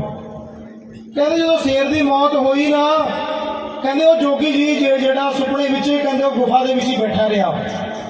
ਜਦੋਂ ਗੁਫਾ ਦੇ ਵਿੱਚ ਬੈਠਾ ਰਿਹਾ, ਕਹਿੰਦੇ ਇੱਕ ਵਾਰੀ ਤੇਜ਼ ਜਦੋਂ ਬਿਜਲੀ ਲਿਸਕੀ ਨਾ, ਤੇ ਕਹਿੰਦੇ ਉਹਦੀ ਸੁਪਨੇ ਦੇ ਵਿੱਚੋਂ ਅੱਖ ਖੁੱਲੀ, ਤੇ ਕਹਿੰਦੇ ਜਦੋਂ ਉਹਨੇ ਦੇਖਿਆ ਪਸੀਨੋ ਪਸੀਨੇ ਹੋ ਗਿਆ, ਕਿਉਂਕਿ ਸੁੱਤਾ ਤਾਂ ਅਨੰਦਪੁਰ ਸਾਹਿਬ ਸੀਗਾ, ਗੁਰੂ ਤੇਗ ਬਹਾਦਰ ਸਾਹਿਬ ਜੀ ਮਹਾਰਾਜ ਦੇ ਦਰਬਾਰ ਦੇ ਵਿੱਚ। ਤੇ ਕਹਿੰਦੇ ਜਦੋਂ ਪਸੀਨੇ ਹੋਇਆ ਨਾ, ਤੇ ਕਹਿੰਦੇ ਉੱਠਿਆ, ਉਹ ਮੈਂ ਤਾਂ ਬਚ ਗਿਆ ਵੀ ਮੈਂ ਤਾਂ ਅਨੰਦਪੁਰ ਸਾਹਿਬ ਹਾਂ। ਤੇ ਕਹਿੰਦੇ ਵੀ ਸਵੇਰ ਪਈ, ਉਹਨੇ ਦੇਖਿਆ ਜਦੋਂ 3 ਵਜੇ 4 ਵਜੇ ਕਹਿੰਦੇ ਗੁਰੂਦੇਵ ਸਿੰਘ ਜਿਹੜੇ ਨੇ ਬਾਣੀ ਪੜ੍ਹ ਰਹੇ ਹਨ, ਕੀਰਤਨ ਹੋ ਰਿਹਾ ਹੈ, ਤੇ ਜਾ ਕੇ ਇਸ਼ਨਾਨ ਪਾਣੀ ਕੀਤਾ। ਜੋਗੀਆਂ ਨੇ ਆਪਣੀ ਜੋ ਵੀ ਉਹਨਾਂ ਦੀ ਮਰਿਆਦਾ ਸੀ ਉਹਨਾਂ ਨੇ ਵੀ ਆਪਣੀ ਪਾਠ ਪੂਜਾ ਕੀਤੀ। ਪਾਠ ਪੂਜਾ ਕਰਨ ਤੋਂ ਬਾਅਦ ਕਹਿੰਦੇ ਗੁਰੂ ਤੇਗ ਬਹਾਦਰ ਸਾਹਿਬ ਜੀ ਮਹਾਰਾਜ ਜੀ ਦਾ ਸਵੇਰ ਦਾ ਦੀਵਾਨ ਸਜਿਆ ਹੋਇਆ ਹੈ, ਤੇ ਕਹਿੰਦੇ ਜੋਗੀ ਪਹੁੰਚੇ, ਜਾ ਕੇ ਦੀਵਾਨ ਦੀ ਸਮਾਪਤੀ, ਗੁਰੂ ਤੇਗ ਬਹਾਦਰ ਸਾਹਿਬ ਜੀ ਮਹਾਰਾਜ ਉੱਠ ਕੇ ਚੱਲਣ ਲੱਗੇ। ਜੋਗੀ ਨੇ ਕਿਹਾ, ਕਹਿੰਦੇ ਮਹਾਰਾਜ ਸਾਡੇ ਸਵਾਲ ਦਾ ਜਵਾਬ ਤਾਂ ਦੇ ਦਿਓ। ਕਹਿੰਦੇ ਤੁਹਾਨੂੰ ਸੁਪਨੇ ਵਿੱਚ ਤਾਂ ਰਾਤੀ ਜਵਾਬ ਦੇ ਦਿੱਤਾ ਸੀ। ਕਹਿੰਦੇ ਵਾਹ ਗੁਰੂਆ, ਕਹਿੰਦੇ ਤੂੰ ਲੋਕਾਂ ਦੇ ਦਿਲਾਂ ਦੀ ਜਾਣਦਾ, ਸਾਨੂੰ ਲੱਗਦਾ ਹੈ ਤੂੰ ਪਹੁੰਚਿਆ ਹੋਇਆ ਹੈ, ਕਹਿੰਦੇ ਤੂੰ ਸਾਨੂੰ ਸੁਪਨਿਆਂ ਦੇ ਵਿੱਚ ਵੀ ਜਾਣਦਾ ਹੈ, ਘੱਟ ਕੇ ਅੰਦਰ ਕੀ ਜਾਣਦਾ, ਕਹਿੰਦੇ ਪ੍ਰਮਾਤਮਾ ਜਿਹੜਾ ਹੁੰਦਾ ਅੰਦਰ ਦੀ ਜਾਣਦਾ ਹੈ। ਕਹਿੰਦੇ ਮਹਾਰਾਜ ਕਿਵੇਂ ਦੇਤਾ, ਕਹਿੰਦੇ ਸੁਪਨਾ ਸੁਣਾ, ਕੀ ਹੋਇਆ ਸੁਪਨੇ ਵਿੱਚ। ਕਹਿੰਦੇ ਮਹਾਰਾਜ ਰਾਤੀ ਸੁਪਨੇ ਦੇ ਵਿੱਚ ਮੈਂ ਜੰਗਲ ਦੇ ਵਿੱਚ ਘੁੰਮਦਾ ਸੀ, ਕਹਿੰਦੇ ਤੇ ਰਾਹ ਭਟਕ ਗਿਆ, ਕਹਿੰਦੇ ਸ਼ੇਰ ਦੀ ਗੁਫਾ ਦੇ ਵਿੱਚ ਚਲਾ ਗਿਆ ਸੀਗਾ, ਕਹਿੰਦੇ ਸ਼ੇਰ ਬਾਹਰ ਬੈਠਿਆ ਸੀ, ਕਹਿੰਦੇ ਰਾਤ ਜਦੋਂ ਬਾਰਿਸ਼ ਪਈ, ਗੜੇ ਪਏ ਨਾ, ਤੇ ਕਹਿੰਦੇ ਬਿਜਲੀ ਅਸੀਂ, ਕਹਿੰਦੇ ਸ਼ੇਰ ਨੇ ਆਪਣੇ ਪ੍ਰਾਣ ਤਿਆਗ ਦਿੱਤੇ, ਤੇ ਕਹਿੰਦੇ ਉਹ ਸ਼ੇਰ ਉੱਥੇ ਹੀ ਮਰ ਗਿਆ। ਕਹਿੰਦੇ ਮਹਾਰਾਜ ਇਹ ਸੁਪਨਾ ਜੀ, ਕਹਿੰਦੇ ਇਹ ਤੇ ਤੁਹਾਡੇ ਸਵਾਲ ਦਾ ਜਵਾਬ ਹੈ, ਕਹਿੰਦੇ ਇਹ ਤੇ ਤੁਹਾਡੇ ਸਵਾਲ ਦਾ ਜਵਾਬ ਹੈ। ਕਹਿੰਦੇ ਮਹਾਰਾਜ ਕਿਵੇਂ, ਕਹਿੰਦੇ ਉਹ ਸਾਧੂ, ਕਹਿੰਦੇ ਉਹ ਸਾਧੂ, ਕਹਿੰਦੇ ਇਹ ਗੁਰੂ ਨਾਨਕ ਦਾ ਘਰ ਹੈ, ਗੁਰੂ ਤੇਗ ਬਹਾਦਰ ਸਾਹਿਬ ਜੀ ਮਹਾਰਾਜ ਜੀ, ਗੁਰੂ ਨਾਨਕ ਦੇਵ ਜੀ ਦਾ ਘਰ ਹੈ। ਕਹਿੰਦੇ ਜਦੋਂ ਕੋਈ ਵੀ ਮੁਸੀਬਤ ਪੈਣ ਤੇ ਇਸ ਘਰ ਤੇ ਆਵੇਗਾ ਨਾ, ਕਹਿੰਦੇ ਗੁਰੂ ਤੇਗ ਬਹਾਦਰ ਸਾਹਿਬ ਜੀ ਮਹਾਰਾਜ ਆਪਣਾ ਸਿਰ ਤਾਂ ਲਵਾ ਦੇਣਗੇ, ਕਹਿੰਦੇ ਕਿਸੇ ਦਾ ਜੰਜੂ ਨਹੀਂ ਲੈਣ ਦੇਣਗੇ। ਕਹਿੰਦੇ ਗੁਰੂ ਤੇਗ ਬਹਾਦਰ ਸਾਹਿਬ ਜੀ ਮਹਾਰਾਜ ਜਿਵੇਂ ਕਹਿੰਦੇ ਸ਼ੇਰ ਸੀਗਾ ਨਾ, ਕਹਿੰਦੇ ਸ਼ੇਰ ਨੇ ਨਾ ਆਪਣੇ ਪ੍ਰਾਣ ਤਿਆਗ ਦਿੱਤੇ, ਕਹਿੰਦੇ ਤੁਹਾਡੇ ਤੇ ਆਸ ਹੀ ਨਾ ਆਉਣ ਦਿੱਤੀ। ਕਹਿੰਦੇ ਗੁਰੂ ਨਾਨਕ ਦੇਵ ਜੀ ਦਾ ਘਰ ਹੈ, ਕਹਿੰਦੇ ਇੱਥੇ ਜਦੋਂ ਆਪਣੇ ਕਸ਼ਮੀਰੀ ਪੰਡਤ ਆਉਣਗੇ ਨਾ, ਸਮਾਂ ਆਵੇਗਾ, ਕਹਿੰਦੇ ਗੁਰੂ ਤੇਗ ਬਹਾਦਰ ਸਾਹਿਬ ਜੀ ਮਹਾਰਾਜ ਆਪਣਾ ਸਿਰ ਤਾਂ ਲਵਾ ਸਕਦਾ ਹੈ, ਕਹਿੰਦੇ ਕਿਸੇ ਦੇ ਇਹ ਜੰਜੂ ਨਹੀਂ ਲਾਣ ਦੇਗਾ। ਕਹਿੰਦੇ ਉਹ ਸਮਾਂ ਆਇਆ, ਗੁਰੂ ਪਿਆਰੀ ਸਾਧ ਸੰਗਤ ਜੀ, ਉਹ ਪੰਡਤ ਕਿਰਪਾਲ ਦਾਸ ਜੀ, ਜਦੋਂ ਗੁਰੂ ਦੀ ਸੰਗਤ ਜਿਹੜਾ ਰਾਜਾ ਔਰੰਗਜ਼ੇਬ ਸੀ ਨਾ, ਉਹਨੇ ਕਸਮ ਖਾਧੀ ਸੀ, ਕਹਿੰਦੇ ਸਵਾ ਮਣ ਜੰਜੂ ਲਾ ਕੇ, ਸਵਾ ਮਣ ਜੰਜੂ ਲਾ ਕੇ ਜਿਹੜਾ ਸੀਗਾ ਉਹ ਰੋਟੀ ਖਾਂਦਾ ਸੀ। ਕਹਿੰਦੇ ਉਹਨੇ ਐਲਾਨ ਕਰਾ ਦਿੱਤਾ, ਕਹਿੰਦੇ ਸਾਰੇ ਜੰਜੂ ਲਾ ਦਿਓ। ਤੇ ਗੁਰੂ ਦੀ ਸੰਗਤ ਜਦੋਂ ਜੰਜੂ ਲਾਣ ਦੀ ਗੱਲ ਆਈ ਨਾ, ਜਿਹੜੇ ਪੰਡਤ ਸਨ ਗੁਰੂ ਪਿਆਰੀ ਸਾਧ ਸੰਗਤ ਅਮਰਨਾਥ ਦੀ ਗੁਫਾ ਦੇ ਵਿੱਚ ਕਸ਼ਮੀਰ ਦੇ ਵਿੱਚ ਆ ਕੇ ਛੁਪੇ ਸਨ। ਉੱਥੇ ਜਾ ਕੇ ਉਹਨਾਂ ਨੇ ਜਦੋਂ ਆਪਣੀ ਭਗਤੀ ਕੀਤੀ, ਉਹਨਾਂ ਨੂੰ ਸੁਪਨਾ ਆਇਆ, ਕਹਿੰਦੇ ਵੀ ਤੁਹਾਡੀ ਜਿਹੜੀ ਹੈ ਰੱਖਿਆ ਕਰ ਸਕਦਾ, ਕਹਿੰਦੇ ਗੁਰੂ ਤੇਗ ਬਹਾਦਰ ਸਾਹਿਬ ਜੀ ਮਹਾਰਾਜ ਤੁਹਾਡੀ ਰੱਖਿਆ ਕਰ ਸਕਦੇ ਹਨ। ਪੰਡਿਤ ਕਿਰਪਾਲ ਦਾਸ ਜੀ 39 ਆਪਣੇ ਲੈ ਕੇ ਪੰਡਤਾਂ ਨੂੰ ਗੁਰੂ ਤੇਗ ਬਹਾਦਰ ਸਾਹਿਬ ਜੀ ਮਹਾਰਾਜ ਅਨੰਦਪੁਰ ਸਾਹਿਬ ਪਹੁੰਚ ਜਾ ਕੇ ਬੇਨਤੀ ਕੀਤੀ, ਪਾਤਸ਼ਾਹ ਜੀ ਸਾਡਾ ਤਿਲਕ, ਸਾਡਾ ਜੰਜੂ, ਸਾਡੇ ਮੰਦਰ ਜਿਹੜੇ ਹਨ ਉਹ ਖਤਰੇ ਦੇ ਵਿੱਚ ਹਨ, ਆਪ ਜੀ ਕਿਰਪਾ ਕਰੋ। ਗੁਰੂ ਤੇਗ ਬਹਾਦਰ ਸਾਹਿਬ ਜੀ ਨੇ ਅੱਗੇ ਬੋਲਿਆ ਸੀ, ਕਹਿੰਦੇ ਜਾਓ ਜਾ ਕੇ ਬੋਲਦੇ ਔਰੰਗਜ਼ੇਬ ਨੂੰ, ਕਹਿੰਦੇ ਸਾਡੀ ਬਾਹ ਗੁਰੂ ਤੇਗ ਬਹਾਦਰ ਸਾਹਿਬ ਜੀ ਨੇ ਫੜੀ ਹੈ, ਕਹਿੰਦੇ ਜੇ ਤੂੰ ਨਾ ਨੂੰ ਅਗਰ ਜੋ ਇਸਲਾਮ ਧਰਮ ਕਬੂਲ ਕਰਵਾ ਦੇਵੇਗਾ ਨਾ, ਤੇ ਕਹਿੰਦੇ ਅਸੀਂ ਆਪੇ ਹੀ ਮੁਸਲਮਾਨ ਬਣ ਜਾਵਾਂਗੇ। ਗੁਰੂ ਗੋਬਿੰਦ ਸਿੰਘ ਸਾਹਿਬ ਜੀ ਮਹਾਰਾਜ ਨੇ ਕਿਹਾ ਸੀ, ਕਹਿੰਦੇ ਪਿਤਾ ਜੀ ਕੀ ਗੱਲ, ਇਹ ਪੰਡਤ ਰੋਂਦੇ ਆਏ ਹਨ, ਕਹਿੰਦੇ ਇਹਨਾਂ ਨੂੰ ਇੱਕ ਮਹਾਪੁਰਸ਼ ਦੀ ਲੋੜ ਹੈ, ਕਹਿੰਦੇ ਜਿਹੜਾ ਬਲੀ ਆਪਣੀ ਸ਼ਹੀਦੀ ਦੇ ਸਕੇ। ਕਹਿੰਦੇ ਪਿਤਾ ਜੀ ਤੁਹਾਡੇ ਤੋਂ ਵੱਡਾ ਸ਼ਹੀਦ ਕੌਣ ਹੋ ਸਕਦਾ, ਬਲੀਦਾਨੀ ਕੌਣ ਹੋ ਸਕਦਾ ਹੈ? ਉਹ ਚਾਹ ਗੁਰੂ ਤੇਗ ਬਹਾਦਰ ਗੁਰੂ ਗੋਬਿੰਦ ਸਿੰਘ ਸਾਹਿਬ ਜੀ ਮਹਾਰਾਜ ਦੀ ਜਿਹੜੀ ਉਮਰ ਸੀਗੀ ਉਹ ਗੁਰੂ ਪਿਆਰੀ ਸਾਹਿਬ ਜੀ ਕੋਲ 9 ਵਰਿਆਂ ਦੀ ਸੀਗੀ। 9 ਵਰਿਆਂ ਦੀ ਉਮਰ ਦੇ ਵਿੱਚ ਕੀ ਗਿਆਨ ਹੁੰਦਾ ਹੈ?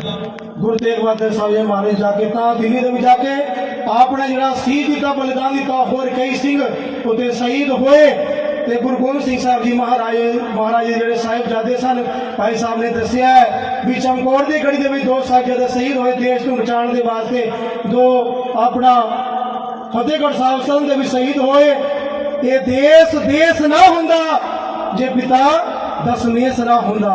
ਇਹ ਗੁਰੂ ਗੋਬਿੰਦ ਸਿੰਘ ਸਾਹਿਬ ਜੀ ਮਹਾਰਾਜ ਦੀ ਦੇਣ ਇੰਨੀ ਵੱਡੀ ਹੈ, ਆਪਾਂ ਉਹਨੂੰ ਭੁਲਾ ਨਹੀਂ ਸਕਦੇ।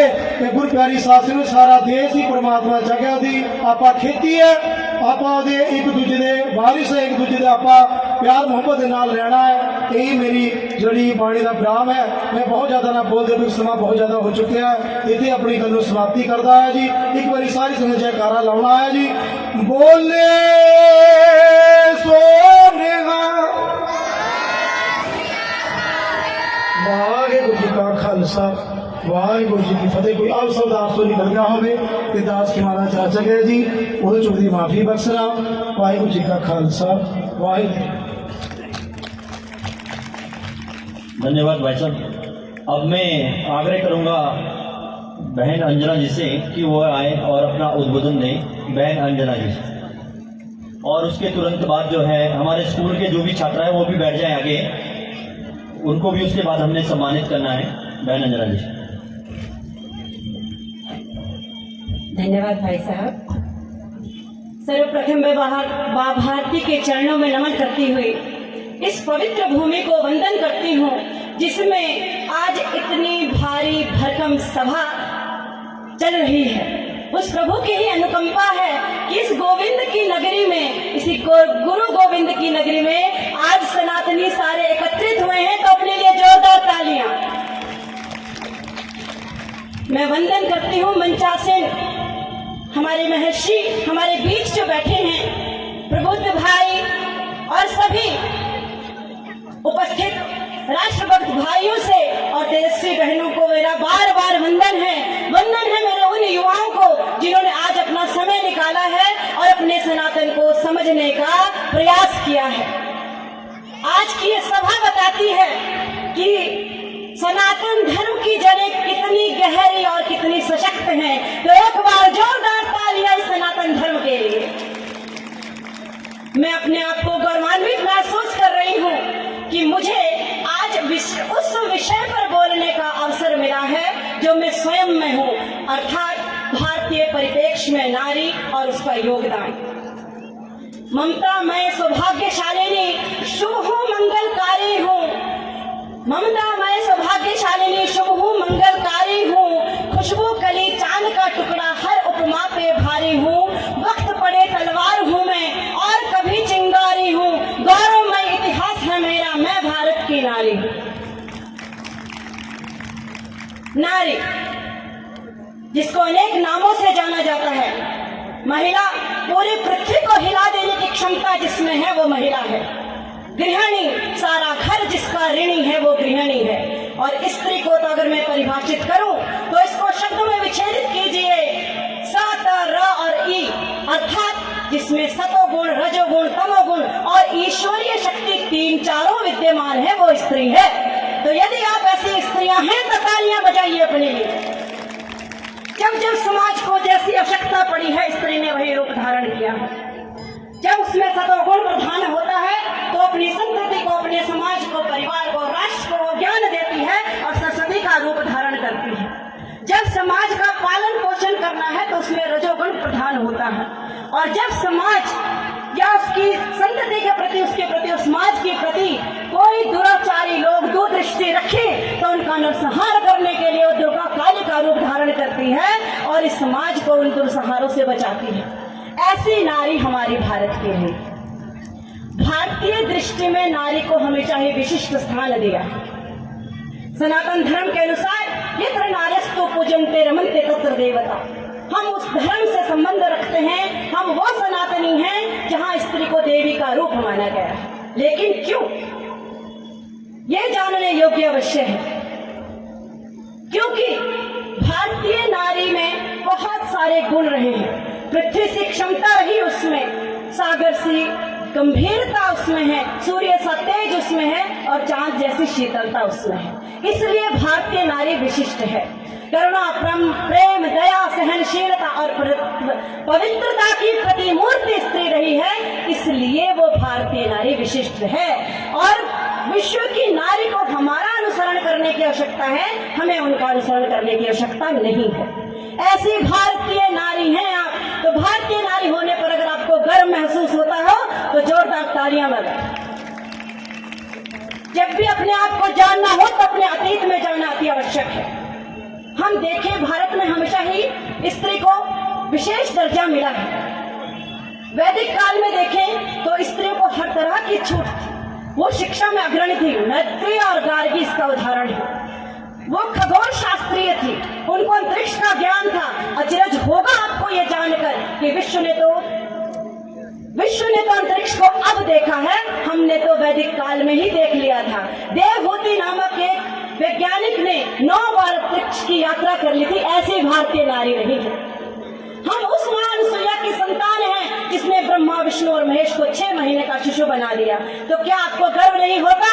कहाँ खो गई आपकी वो पवित्रता, कहाँ खो गया आपका वो चैतन्य, कहाँ खो गई आपकी वो शक्ति कि हम आज असहाय महसूस करते हैं।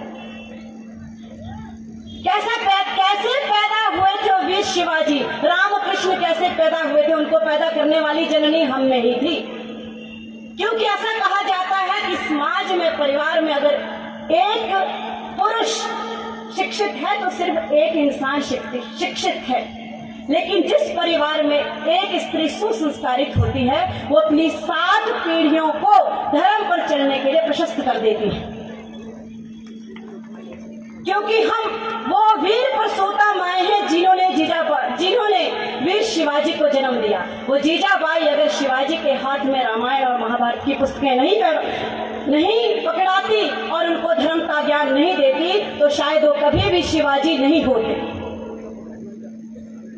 सुभाष चंद्र बोस, चंद्रशेखर आजाद, जितने भी ध्रुव प्रहलाद जैसे भक्त, चाणक्य जैसा विद्वान, जितने भी ये महान पुरुष पैदा हुए हैं वो एक स्त्री की ही पैदावार है। हमारे संस्कारों में इतना दम था कि हमारे संस्कारों के दम पे ही जो भारत था वो विश्व गुरु था। आज भी कोई कमी नहीं है। हमारी लड़कियां हर क्षेत्र में आगे हैं, हमारे बच्चे भी कर रहे हैं कुछ, लेकिन जो हम खोते जा रहे हैं वो है हमारे मूल्य, वो संस्कार। स्व को भूल गए हैं हम, स्वशील, स्वराष्ट्र, स्वसंस्कृति। जब तक हम इस स्व का बोध नहीं करेंगे और इसका रक्षण नहीं करेंगे तब तक भारत पुनः विश्व गुरु बन ही नहीं सकता। इसलिए इस भारत को विश्व गुरु बनाने का जो जिम्मा है वो नारी शक्ति पे भी उतना ही है जितना पुरुषों पे है। आज गर्भधारण होता है, स्त्री के हाथ में मोबाइल है और शिशु पैदा होते ही मोबाइल चलाता है। पूरा परिवार अचंभित है कि बच्चा पैदा होते ही कितना एक्टिव है, कितना स्मार्ट बच्चा पैदा हुआ है, इसको मोबाइल का बोध है। अरे क्यों ना हो। जब गर्भ में अभिमन्यु ने चक्रव्यूह को भेदना सीख लिया था तो क्या आपको देखकर आपके बालक ने मोबाइल चलाना नहीं सीखा होगा? आज अभिमन्यु से आपने अपाहिज बना दिया है अपने शिशुओं को, और सिर्फ इसमें मातृशक्ति ही इस बात के लिए जिम्मेवार नहीं है, घर का पूरा परिप्रेक्ष्य इसके लिए जिम्मेवार है। पहले स्त्री काम काज करती थी तो घर में बच्चों के साथ उसके दादा दादी, चाचा ताया, बच्चे, भाई बहन सब खेलते थे, उनको कहानियां सुनाते थे। आज हर कोई अपने अपने कोने में मोबाइल लेके बैठा है। इस निर्जीव चीज ने हमें संवेदनहीन बना दिया है। हमारे युवाओं में आज संवेदनशीलता रही ही नहीं। वो सारा दायित्व किसका है? हम सबका मिलकर है। आज हिंदू सभाएं करने की आवश्यकता पड़ी है क्योंकि हम अपने संस्कार खो गए। पाश्चात्य संस्कृति ने हमारे ऊपर इतनी हावी हो चुकी है कि हम अपनी संस्कृति को छोटा समझ बैठे हैं। शारीरिक रूप से तो हम स्वतंत्र हो गए लेकिन मानसिक गुलामी अभी भी है। अरे उनके पास हमें सिखाने के लिए था ही क्या था? हमेशा याद रखिए, sun rises in the east and sets in the west. पश्चिम में तो सूर्य अस्त ही होता है, उदय तो पूर्व में ही होता है। और हमने उस अस्त होते हुए सूर्य का उदय होना सोच लिया, अपनी संस्कृति को हीन भावना से देखना सोच लिया, क्योंकि हमें सिखाने वाला शायद कोई था ही नहीं, या हम सीखना ही नहीं चाहते थे। हमारी नारियां कहां पीछे रही हैं? लक्ष्मीबाई के शौर्य को आप कौन नहीं जानते हैं कि किस तरह से उन्होंने अंग्रेजों को मुंह तोड़ जवाब दिया था। मैं चंद पंक्तियों से आपके सामने रखूंगी। हर कोना भरा वीरता से इस भारत की अगनाई का, बलिदान रहेगा सदा अमर मर्दानी लक्ष्मीबाई का। गौरों की सत्ता के आगे जब वीरों के थे झुके बाल, झांसी पर संकट आया तो जल उठी शौर्य की महाश्वाल। अबला कहते थे लोग जिसे जब पहली बार सबल देखी, भारत क्या पूरी दुनिया ने स्त्री की शक्ति प्रबल देखी। पति परम धाम को चले गए, मैं हिम्मत कैसे हारूंगी, मर जाऊंगी सम्रांगण में या तो गौरों को मारूंगी। शिशु पृष्ठ भाग पर बांध दिया, बल गाय साधी दांतों में, फिर घोटक पर होकर सवार रह लिए खड़ग निज हाथों में। जब तक मही शेष शीश पर है, उदाहरण है तरुणाई का, बलिदान रहेगा सदा अमर मर्दानी लक्ष्मीबाई का। बलिदान रहेगा सदा अमर मर्दानी लक्ष्मीबाई का। क्या वो शौर्य आपके अंदर नहीं बचा?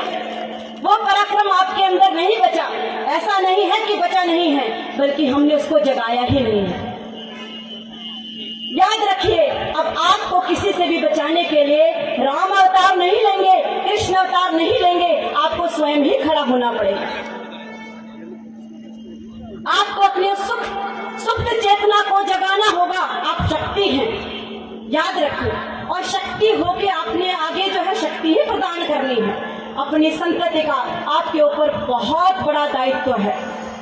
बाद में आप सब पछता रही हैं, रो रही हैं, आज परेशान हैं, क्योंकि आपने समय से संभाला ही नहीं। पूरे परिवार का दायित्व बन जाता है उस घर के शिशुओं को अच्छे संस्कार देने का। माँ के ऊपर ज्यादा है, निसंदेह कोई शक नहीं, क्योंकि माँ जो आचरण करती है बच्चा वही आचरण करता है। हमारा बच्चा आज नशे की लत में पड़ा हुआ है। आज अपनी बेटियां अपने फैशन की गुड़ियां बना दी। अरे वो देखने की चीज नहीं।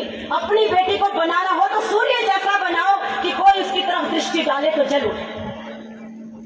अपने पुत्रों को बनाना हो तो शिवाजी महाराणा प्रताप जैसा बनाओ कि वो अपनी भी, अपने परिवार की भी और आपके समाज की भी रक्षा कर सके। ये सारा दायित्व किसका है? हम सबका है। सनातनी ना कभी कमजोर थे, ना है और ना रहेंगे, लेकिन जरूरी है अपनी संस्कृति का सम्मान करना। आवश्यक है अपने धर्म का सम्मान करना। जब तक आप स्वयं का सम्मान खुद नहीं करेंगी, अपनी संस्कृति पर गौरवान्वित नहीं महसूस करेंगी, वीर गाथाएं अपने बालकों को नहीं सुनाएंगी, तब तक आपका समाज सशक्त हो ही नहीं सकता। इस बात को एक शिक्षिका होने के नाते मैं पूर्ण विश्वास से कह सकती हूँ, क्योंकि मैं स्कूल में रोज देखती हूँ माताओं ने अपने बच्चे यहाँ छोड़े हैं गांव से और उनके हाथ में 20-20 हजार के मोबाइल पकड़ा दिए हैं। वो बच्चे स्कूल नहीं आते, वो बिल्ला राउंड जाते हैं, कुछ गुटखा खाने के लिए, चरस गांजा जो भी नशा, जहाँ मोबाइल देखने के, परंतु वो स्कूल में उपस्थित नहीं है। उनकी माताओं को पता ही नहीं। वो बाद में बहुत दुखी है, बहुत पीड़ित है, लेकिन उस पीड़ा के पीछे कहीं ना कहीं कारण आप ही हैं। आपके बच्चों को मोबाइल से ज्यादा गीता, रामायण और महाभारत जैसी पुस्तकें पढ़ने की आवश्यकता